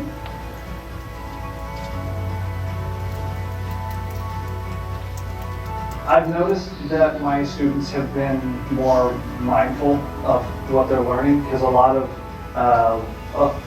the things are requiring or challenging them to think about what they're learning and why they're learning it. I think it's important, the tools that we've learned from the rubric to kind of share with the students that it's okay to be in a productive struggle, it's okay to be a work in progress. In fact, it's a great place to be. They're being challenged to justify opinions that they have and connections that they make and things like that, and that gives me an opportunity to see what they're thinking and either keep them going, give them some enrichment or encouragement, or take a few moments to redirect if they've got misconceptions. In terms of how my students have been impacted by this rubric, they've just been more willing to have conversations academically. Because in middle school, they love to get off topic, but it's very easy with the prompting questions and allowing them to discuss whatever the topic is. It's also impacted like classroom management. They just want to talk more and they're willing to have more conversations. Middle school kids don't like to raise their hand and come ask you a question in front of everybody, but if they know I'm going to come to them, they're more willing to ask and take that risk. It has impacted student learning by putting them more in charge. They're running the show, per se. And since I've required that they're performing for a public and that there is a level of rigor that I want them to achieve and I'm demanding that they achieve, they're doing it. Even the students that said, man, I hate this class, why am I in here, and I'm not going to do that. They're having a blast. They're enjoying it, they're engaged, they're asking me, what do I need to do? And they're excited that someone is holding them to that level of rigor, that yes, you can do this, you will do it, and you're going to do it wonderfully. And they've risen to that. They collaborated with a Socratic seminar. It was very powerful. They were asking the questions. It was crazy to see when you push your students what they can actually do.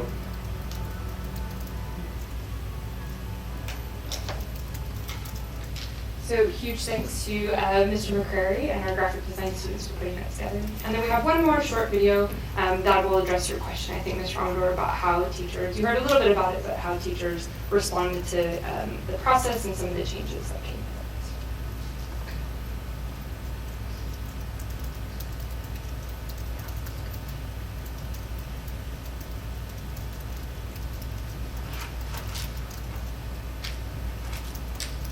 Honestly, when we first got them, they looked overwhelming. There was a lot of information, a lot of teeny tiny boxes, so many words, and it just, honestly, the first time it seemed like this is going to add so much to my workload. Some of the doubts that I had about it was, this is overwhelming, and this is just going to be like one more thing.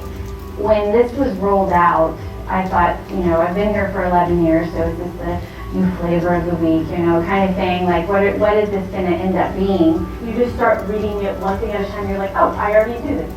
Oh, I already do this. Let me just slightly move over. So it was really, you just kind of had to take that leap of faith. I realized this is my tool to help generate the program that I want to achieve, high level, engaging, students want to be here. It's small, and it's things you do, it's just thinking about it more focused, and just a little bit more aligned, and I think clean as well, because it really is about our kids, and I think that I have seen from my students, they want more rigorous work. It's harder to engage them than it ever was before, and if the rigor isn't there, then their buy-in isn't going to be there either. So it's finding that balance, and I think this has helped me do that. As a teacher, and I've been with the district for 10 years, you see changes, you see new initiatives come in, and you're leery, like, okay, what's it going to be this year, and what's our new initiative going to be? And so when the rigor and relevance in the back of my mind is one of those things, like, okay, this is our initiative. But once you actually dive into what those boxes mean, you see the benefit. It's more than just a lot of words in a little bitty box. It's something that can structure an incredible classroom.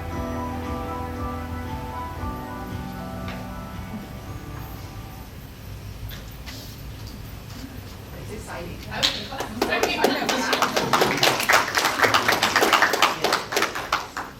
Thank you all for letting us share and for taking the time to share the teacher videos. I know they'll really appreciate that. So we heard from them directly. Thank you, Mrs. Pate, for all of your efforts, and it is exciting. We're transforming the way that we do things, and it's hard. It's hard work that people are doing, but it is going to pay off, and I just want to share that Allison Pate will be leaving Central Admin. She is going to be going to Breezy Meister Middle School, where she will be serving as the academic dean. So she will have an opportunity to take everything that she has done here in her years of service and really take a lead role in being an instructional leader at Breezy Meister that really needs someone with her expertise. And I'm so thankful that she has been bold and brave to do this work here, and then now even more brave to go to the middle school, and I'm excited about the future at Breezy Meister. As we know, there have been some challenges in the last several years, and but she has laid out a very fine blueprint for the person that will come in and just continue to do the work, because we are not going to change one thing.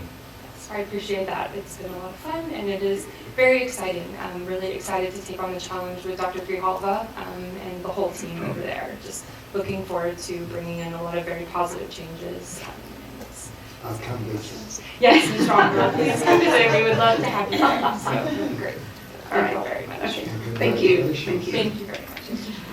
All right, moving on in our agenda to item 3C. It's a report or information item on targeted improvement plan, corrective action plan, and update from Mr. Cantu.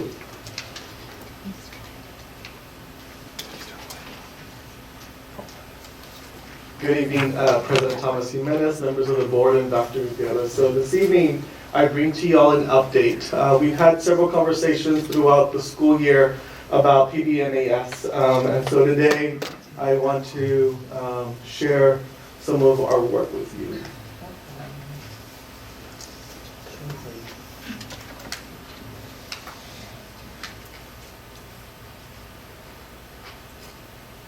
One moment, please.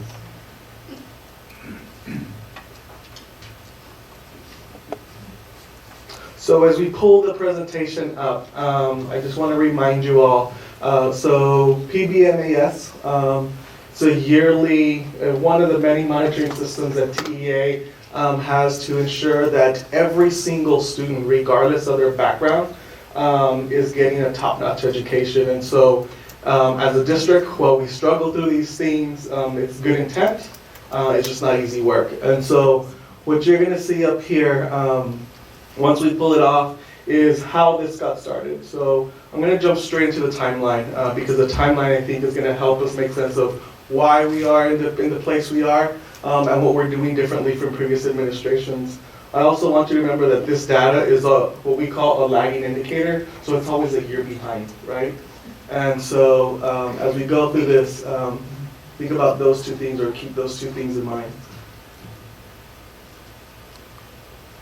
So the performance-based monitoring and analysis system has been in play for probably about more than 12 years now.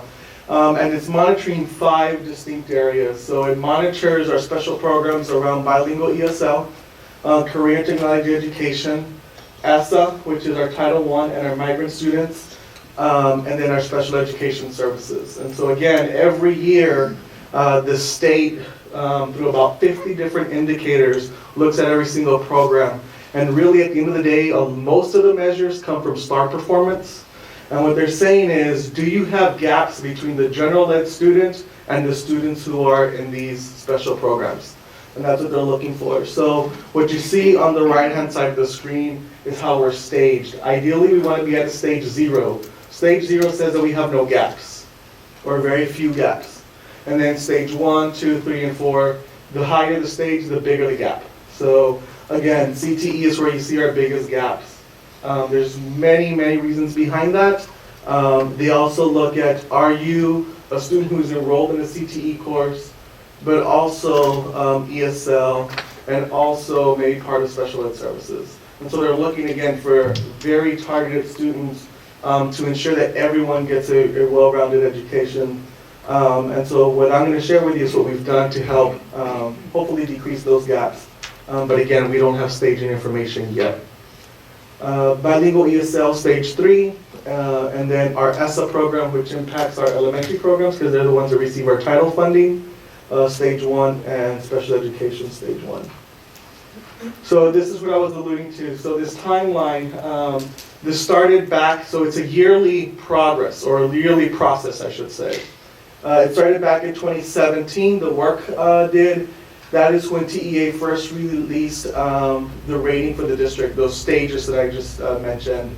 In November of 2017, they notified the superintendent that they would have what they call an on-site visit. In February of 2018 is when TEA actually visited. And then we didn't hear anything back until July 2018, when they mailed us probably about a 10-page report identifying some of their concerns. So then that brings us to this past school year, the 18-19 school year. So between July and September, we met as a team. We pulled the directors and the coordinators, talked to campuses, and we created what is called the Targeted Improvement Plan. So the Targeted Improvement Plan really is TEA's response to, or our response to TEA. TEA found about 26 areas where they think that we can improve our practices. So that's what they're saying. We think, based on what we saw and based on the data, that there are some gaps in your program. So here's a suggestion, right? So they did that about 26 times. We also had to respond where we were not following the law. So based on previous administration, because of what had been done there and the lack of monitoring, we were non-compliant. Remember, this is data is at least a year old. In some cases, it's 2 years old. And so we have to correct that non-compliance, because it's not just what they think, it's what the law says. So 2 documents that we prepared and that we worked through this entire school year. So then there were monthly submissions to TEA, whether it was a phone call or it was just our own internal monitoring, that's the quarterly progress. Internally, we had to just gauge the work. Are we seeing the results of the systems that we want to implement?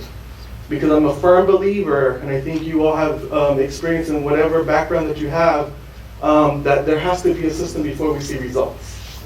And what TEA found is that we didn't have those systems in certain places. And that's why we were breaking the law, and that's why we had to create that Targeted Improvement Plan. So we worked all year to build those systems.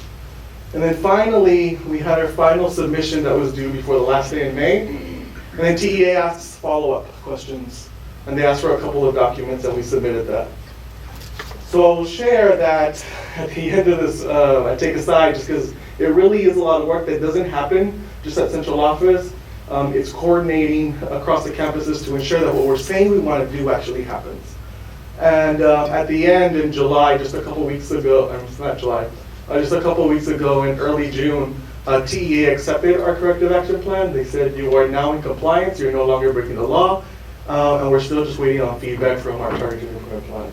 So as far as the update, we're in compliance in every single one of the programs.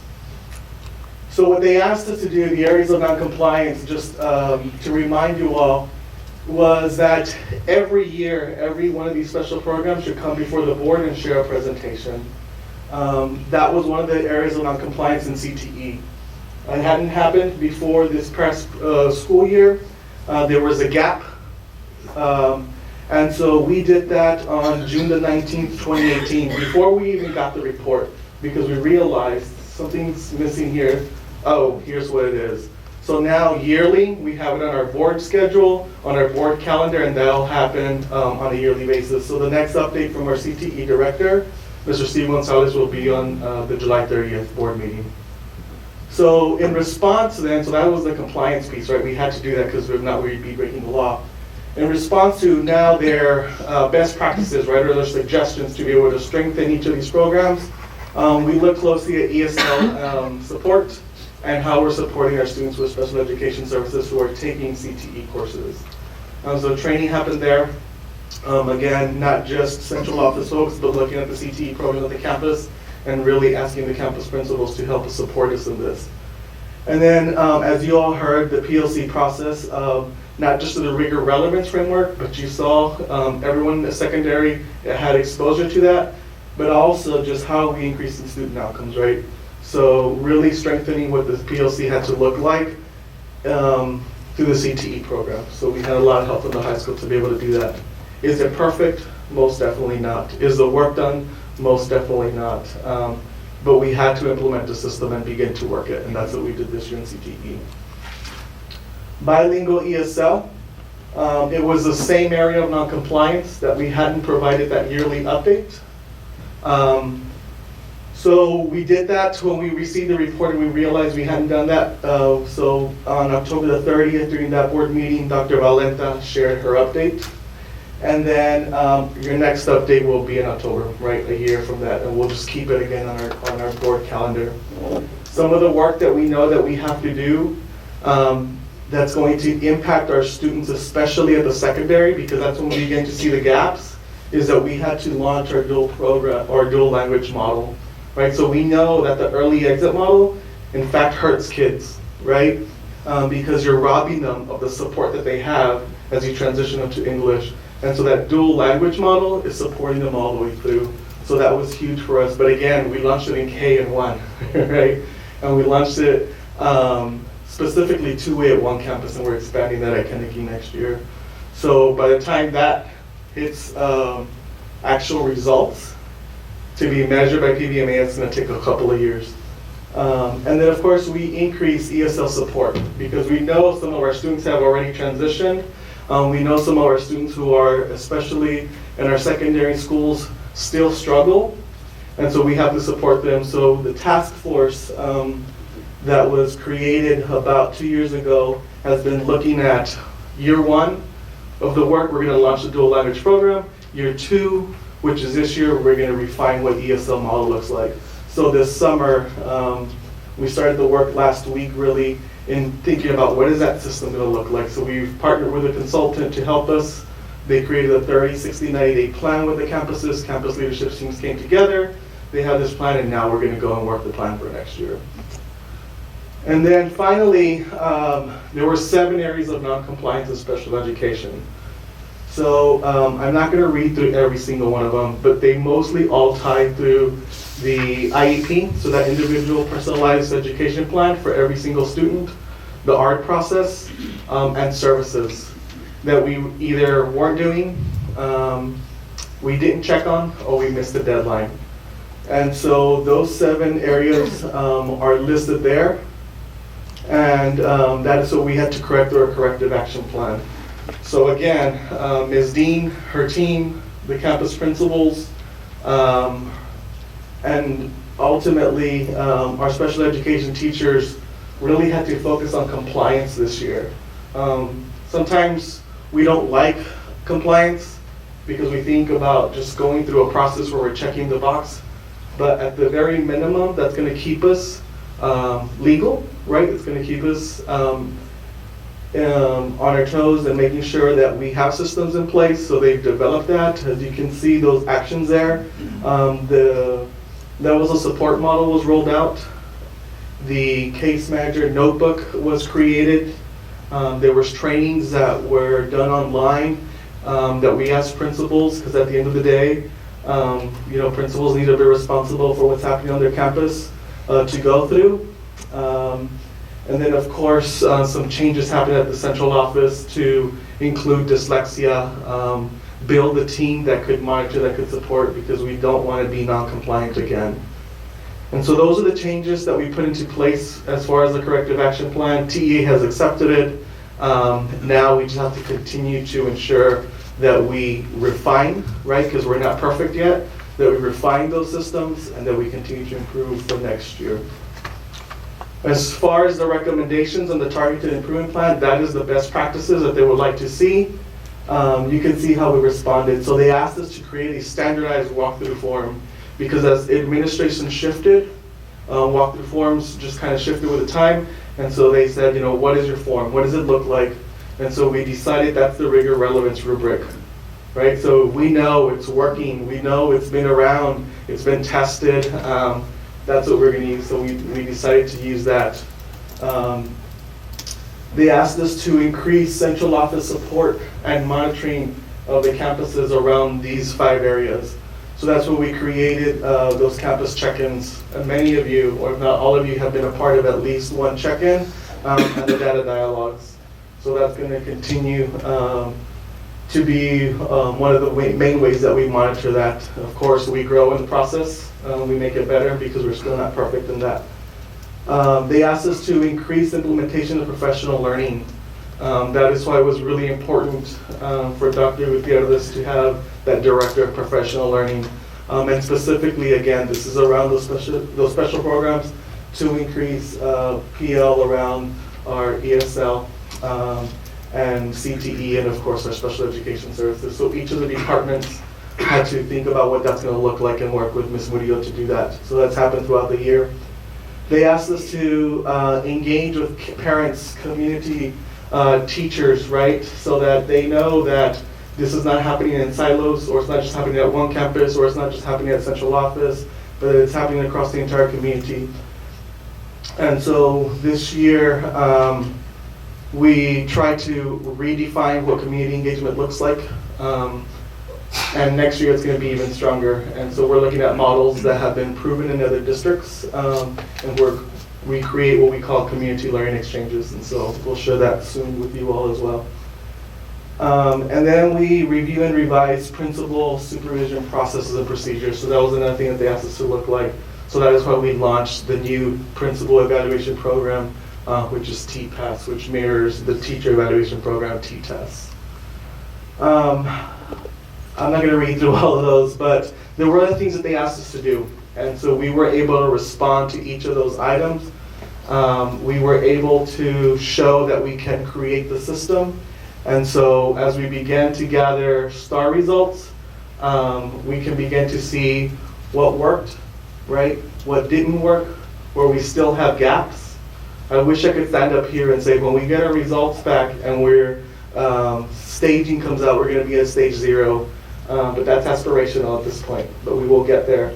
But what we can say is we began to build the systems.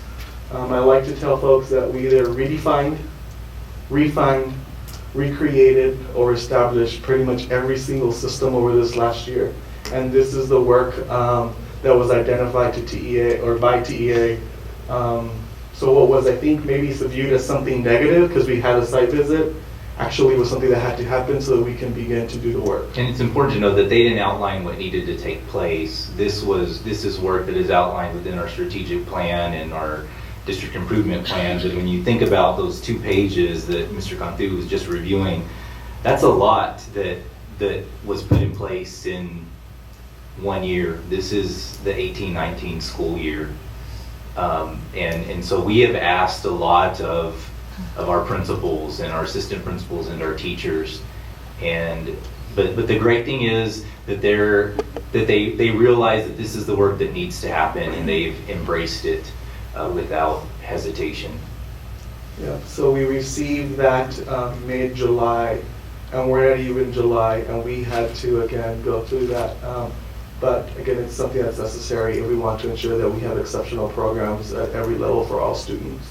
So our next steps, the work doesn't stop, it just continues, right? That's why I love this idea of continuous school improvement, is that you always find gaps, and then you improve them. And so we will start the work so that by September the 1st, we're ready to submit to TEA, because again, I believe we will be staged. Even if it's a stage 1, we have to have a plan ready so we can do that work. So we'll continue to implement the strategic plan, as Dr. Gutierrez said. This was year 1 of the strategic plan. It's a 3-year plan, right? So very aspirational in nature. It's not meant to be easy, and so that's what we're going to continue to do. And then we redefine all the district-wide systems and supports for each program area, because we want to ensure that we have the best programs for everyone. And then finally, that we align resources and supports to maximize student outcomes. So this wasn't meant to be a comprehensive presentation. It's just an update to see where we are in the program.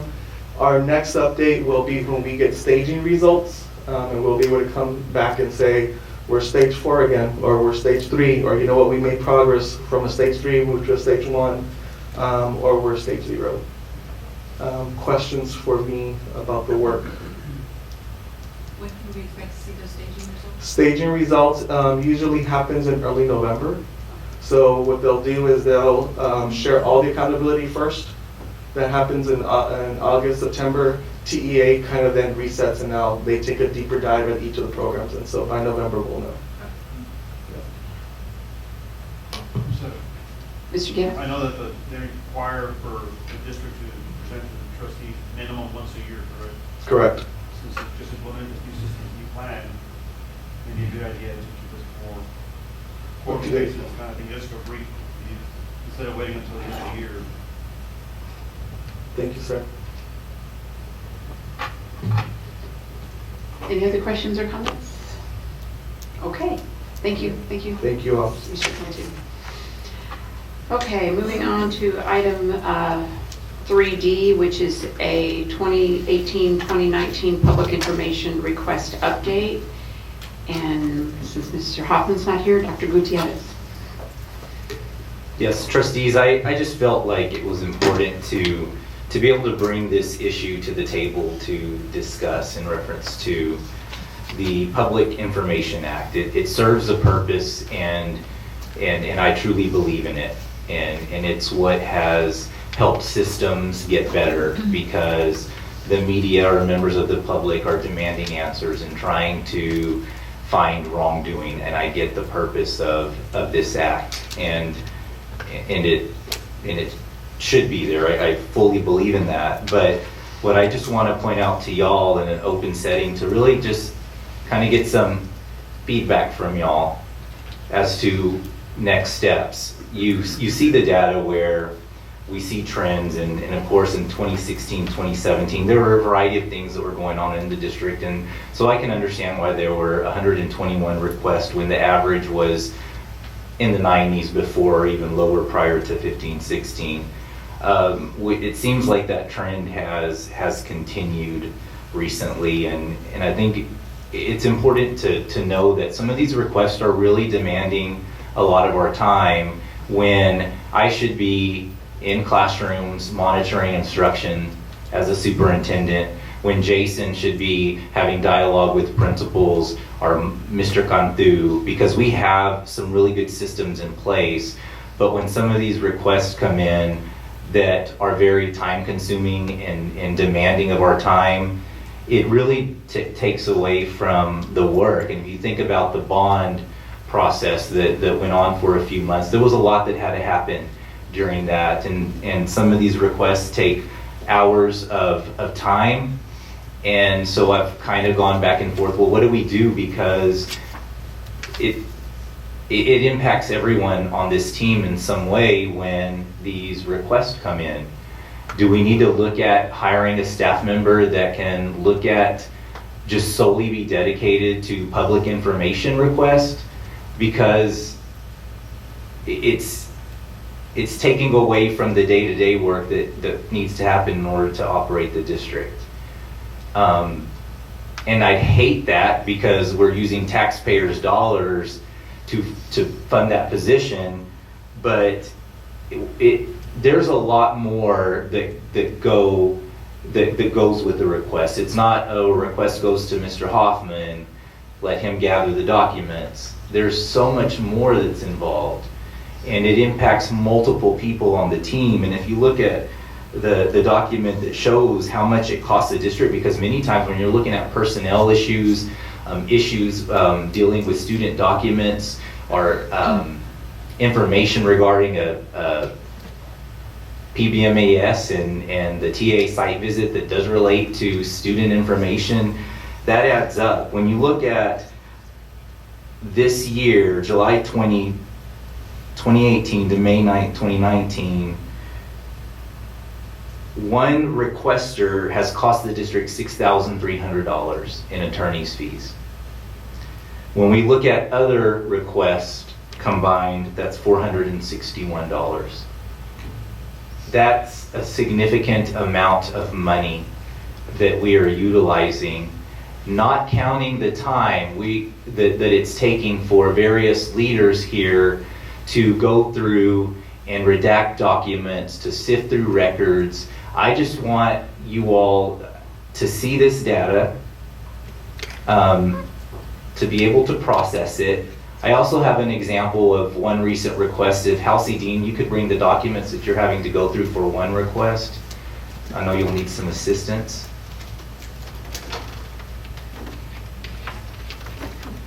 When we're staged right now, and we're needing to focus on special education and really changing our systems, I have to have Halsey Dean go through documents that we've already sifted through and gone through for the Texas Education Agency. And this takes away from her time to be able to work with her team or with campus principals. In an example, one campus, we saw very poor performance with special education, and I know Halsey Dean was really trying to work very closely with his campus administration, but we're spending hours and hours of time going through these public information requests, having meetings about them, and unfortunately, there will be consequences because we've not been able to be as involved as we would like to be on campuses. And I know that your expectation is for us to be on campuses, in classrooms, and meeting with principals, but this is taken away from that focus. And it may be time, and some districts have done this. Usually they're larger. It just may be time to maybe consider a full-time position, or maybe even a part-time public information specialist to assist us with this, because there are some things that we could avoid sending to the attorney in some instances, but there are many things that come in that, we're already submitting data to the Texas Education Agency, but then we're turning it around and providing the same data to someone in the community. And I just want to bring this to y'all's attention. I want y'all to just understand the implications. And Halsey, would you speak to this one just for in a general manner as to not really disclose too much? Yes. Okay, so this is the documentation that Mr. Cantu referred to, our corrective action plan. This is the data that was submitted to TEA for the corrective action plan. It's extensive. Student records, student folders, 99% of this is student data. So on each page, it's going to have to be redacted, pages and pages of information that'll take, if you look at the totality of the documentation, a significant amount of redaction time. And that's very typical of what we do in special education with the records, and the need for lots and lots of data to support, so not unusual. And is that you doing the redacting or your paraprofessionals? It would be one of our peers. Is it our practice to charge folks for when they're requesting information? What is that? It is, and the fees vary, and unfortunately Sean's not here, but they're pretty nominal in most cases, and when they request them electronically, that makes a difference. Would it be more cost effective to charge more for those items other than hiring someone, or do you think hiring someone would? The cost rules are set by the Texas Attorney General's office, and so they're very prescriptive. And the pages you can charge only a certain cents per page. Labor charges, if it goes over a certain threshold, you can start charging labor and overhead. And there's actually a calculator that you spit all the information into, and then it kind of gives you the number back. So there's nothing. The board has no discretion in changing any of the rates for any of those costs or labor charges. Thank you. Yeah. Any other questions or comments?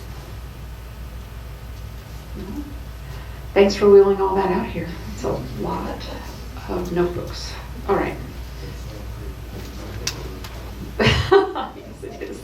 Okay, moving on to item 3E, which is why I think a lot of you were still here. So thank you for waiting. I know it's running a little bit late tonight, but we have a personnel action for professional employees, and Ms. Cindy Moreno, it's your debut. And I get to do the fun stuff. Well, good evening, Board of Trustees, Dr. Gutierrez, President Jimenez.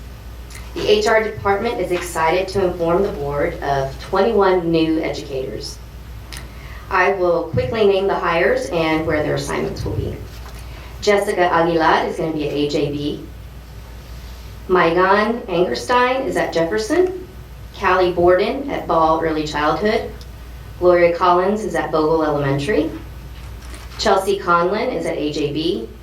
Amanda Connor at Barnes, Kirsten Deely at Jefferson Elementary, Lori Eames at McQueenie Elementary, Brent Flack at Seguin High School, Chawanda Jackson at Potlan, Megan Marshall at Seguin High School, Lori Ramirez at Rodriguez, Sheila Ramirez at Seguin High School, Haley Russell at Weiner Elementary, Bradley Sampson at Seguin High School, Jennifer Thompson at Ball Early Childhood, Andrew Traeger at McQueenie Elementary, Amanda Tremaine at Seguin High School, Graciela Vera at AJB, and Diana Weems at Seguin High School. We're pleased to say that 17 out of the 21 hires have more than 2 years of experience, so that's fantastic. We also had some assistant principal appointments. We're going to start with Mr. Jason Cunningham at McQueenie Elementary. He's a 2017 graduate of Western Governors University with a master's in curriculum and instruction. Mr. Cunningham has 11 years of experience in education and has taught the last year at Bogle Elementary as a 5th grade teacher. Cunningham's personal philosophy of education leans heavily towards the growth mindset. Mr. Cunningham believes relationships are the key to education for a child, as well as in leading a campus. He feels his ability to connect to people and build lasting relationships will be a highly valuable skill as a campus administrator. So help me welcome Mr. Jason Cunningham.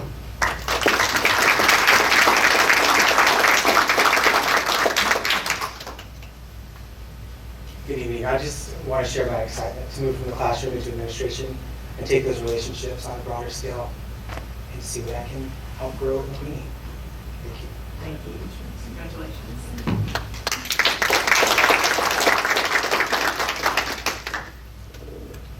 Next, we have Rietos Valdez. She's going to be at Kennedy Elementary. Woo! Ms. Valdez received her Master's of Education in School Counseling with a principal certification from Lamar University in 2016. Mrs. Valdez comes to us with 10 years of experience in education. She has served as a bilingual special education teacher for 8 years and 2 years as a school counselor. Mrs. Valdez aspires to make a difference with staff, parents, and students while remaining committed to focusing on the whole child. She states that she's prepared to dedicate herself to the highest standards of learning at Kennedy and exceed the district's expectations for the position.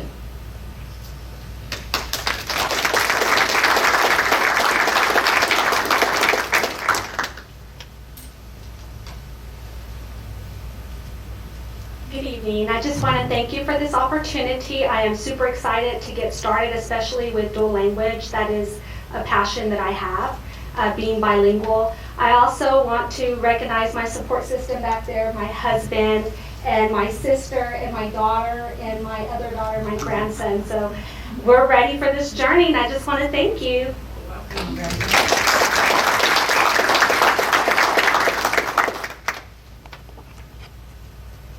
Last and certainly not least, we have Rhonda Yumbala, who is the former assistant principal of McQueenie Elementary that will be transferring to Seguin High School for the 1920 school year. Mrs. Yumbala has 14 years of extensive leadership experience within the district as an instructional coach and as an assistant principal. Her relentless pursuit of excellence for students and staff will be a valuable asset to the Seguin High School leadership team. As a parent of 2 SHS grads and a class of 2020 senior, Mrs. Yumbala looks forward to establishing lasting relationships with the Seguin High School community. Help me welcome Ms. Rhonda Yumbala.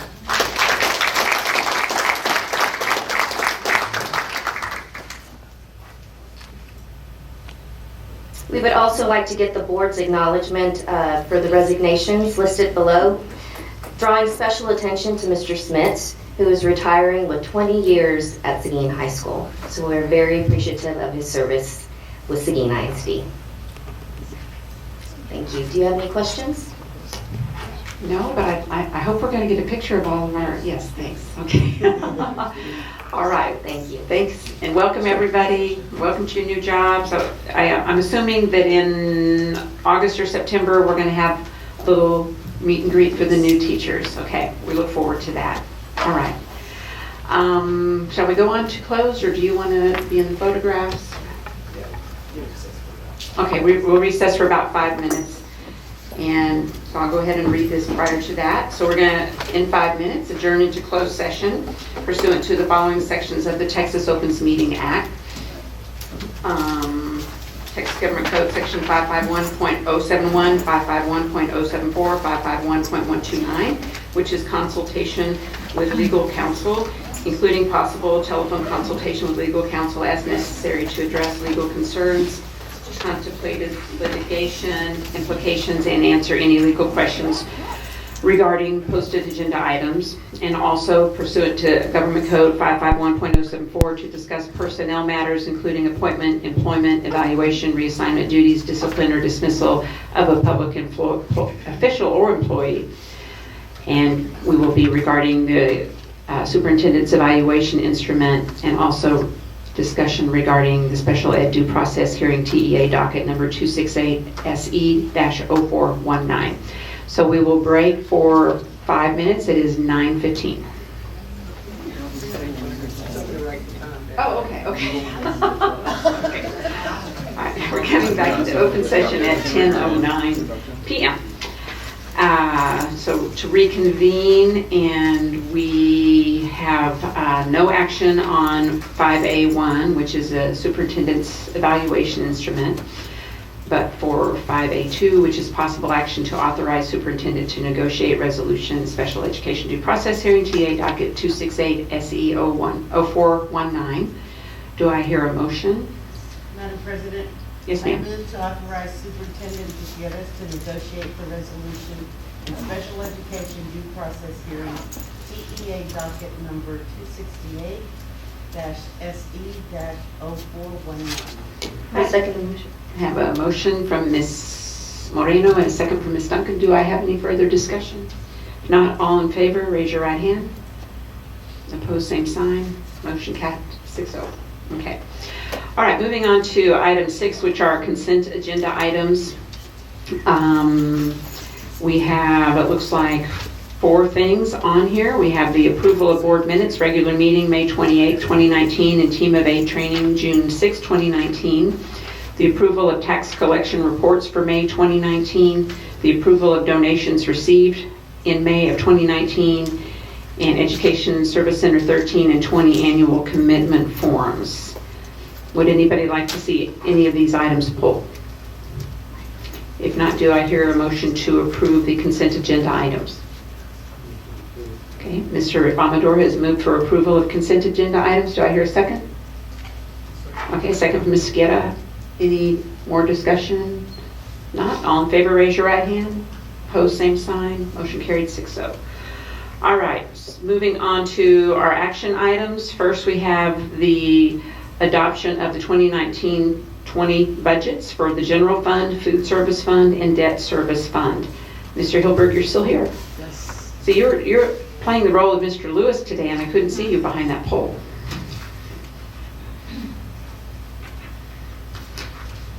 Well, Mr. Lewis does a much better Mr. Lewis than I do, as you can tell. We've got a presentation queued up, but it's not the one we need for this. So we'll make do. You have the budget as was presented at the end of our public meeting. That is exactly what you have attached as the exhibit for this item. And so we are asking that the board approve the 2019 budget, 2019-20 budget as presented.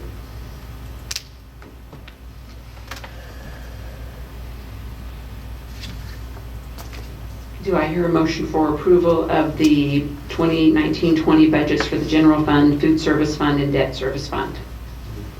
I have a motion from Mr. Amador. Do I have a second? Okay, Mr. Guerra. All right. All in favor, raise your right hand. Opposed, same sign. Motion carries 6-0. All right. And then moving on to item 7B, which is consideration and approval of an order by the Board of Trustees of the Seguin Independent School District authorizing the issuance of Seguin Independent School District Unlimited Tax School Building Bonds, Series 2019. And so we have with us our financial advisor, Mr. Victor Quiroga, and he's going to go through some information related to this order. We'll turn it over to him now. Honorable President, members of the board, Dr. Gutierrez, thank you for having me here this evening. For the record, my name is Victor Quiroga. I serve as the district's financial advisor. We say for the most exciting part for the last, and it's talking about bonds and everything and stuff. First, I wanted to congratulate you on a successful bond election. We're here this evening to show you a path forward in generating those bond proceeds in order to build the projects that we promised the voters we were going to do. We're not locking in an interest rate tonight. All we're doing is asking for your permission to move forward. We've prepared a very brief presentation here for you. The good news is that interest rates for the past couple of months have been going down, and so that's good news for us in terms of that we're going to go into the market and hopefully lock in a 30-year interest rate. So right now we're in a good spot to do that. This graph here just shows your existing bonds that we have outstanding, about $131 million. We'll be adding to that over a 2-year period with the recent bond authorization we received. These are, as you know, the projects. We received authorization issued $64.7 million. We told the voters to be a 5-cent tax impact, but that we're going to incrementally do that over a 2-year period. So the 5 cents equals about $75 per year on a $150,000 taxable value home. Here, this is the plans that we're going to move forward with.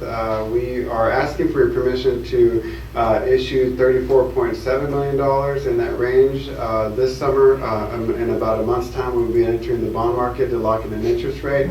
That will have a tax impact of about 2.5 cents, and then we'll come back next summer and issue the remaining authorization of $30 million for an additional 2.5 cent tax impact.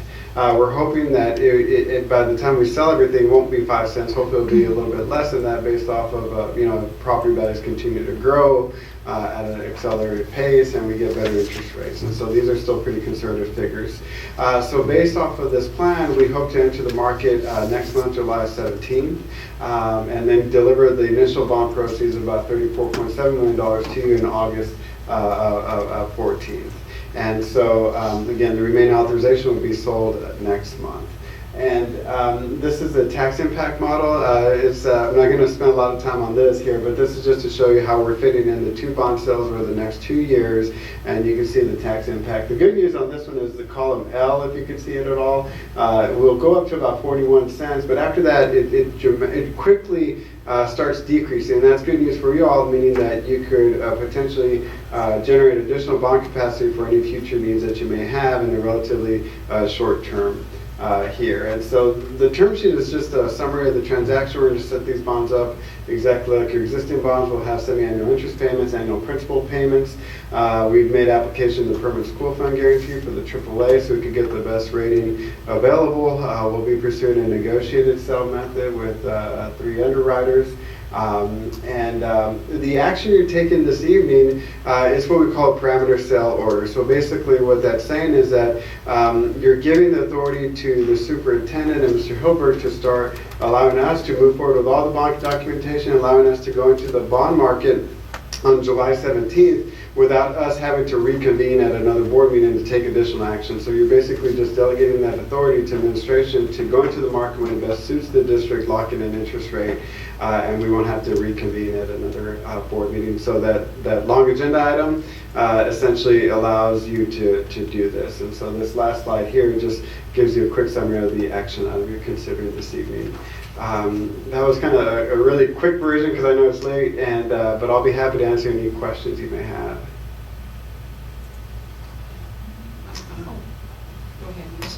So after the August date is when we can start sitting, like when are we going to accept bids for the stadium? So we already have for the general contractor, we have the bid out. We will open that on June the 24th, correct. And then there'll be an evaluation period, a grading period.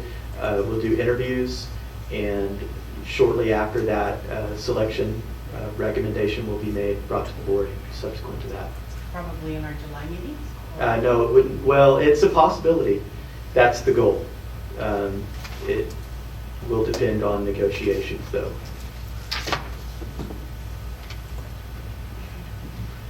Is there any way we can get a copy of this? Can you email us this? This presentation? Yeah, we didn't get a copy, and I don't have it on my screen, so I couldn't see a lot of those. Oh, okay. Yeah.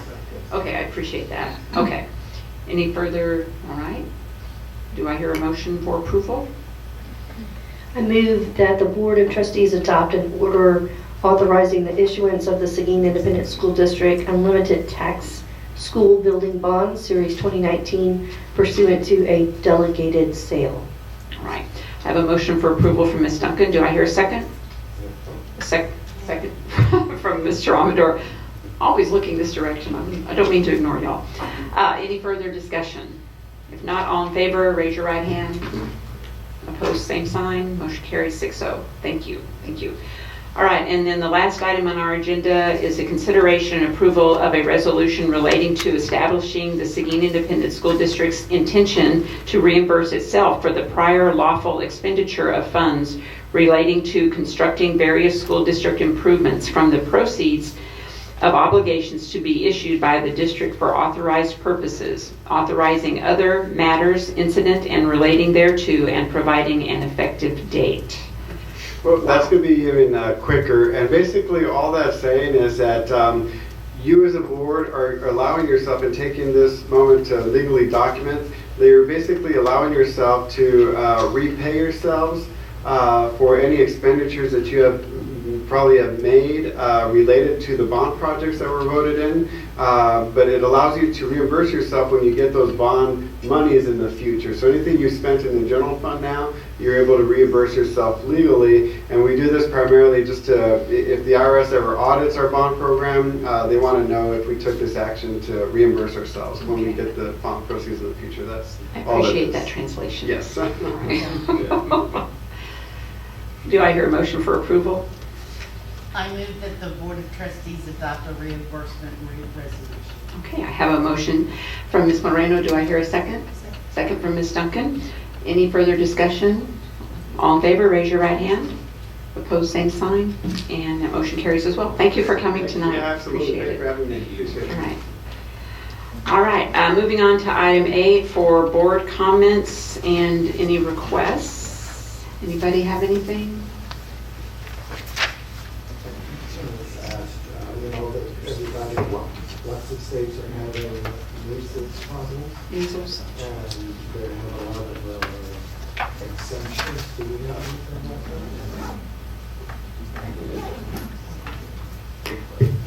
that? So the question is related to the parents choosing not to have students vaccinated and the number of kids. We can certainly follow up and share that data with you all. And what would we do if somebody comes up with this? We have to follow what the law dictates. Yeah, and Related to immunizations. yeah, and as far as communicating with parents to let them know that we have to communicate with parents to let them know that there is an outbreak. We have to let them know that there are children on campus that have not been vaccinated. No, I do not believe so. I just know that there is a lot of data that's out there where parents can access the number of children in communities that aren't vaccinated, but I do not. But if you are vaccinated, you're not in danger, right? So it's just the non-vaxxers are endangering the other non-vaxxers. And there are some students, due to reasons they can't be immunized, special ed, 504, some of those students who they want that information to know if there is measles, because that would create an absence as to why they wouldn't go to school. So I think what we'll follow up with is the data that shows the number of students and then what the plan of action would be should there be an outbreak. Okay. Anything else? So Ben, you and Glenda and Carl were on the budget committee, right? So are there any more budget meetings? It's over until next year, correct? And the reason I'm asking is because there was some discussion about putting more information out there. So I'm wondering if this committee, I don't know if they can do that or not, but just to take a look at putting a little more information on our website than just the one sheet. Sure. Yeah, we could certainly.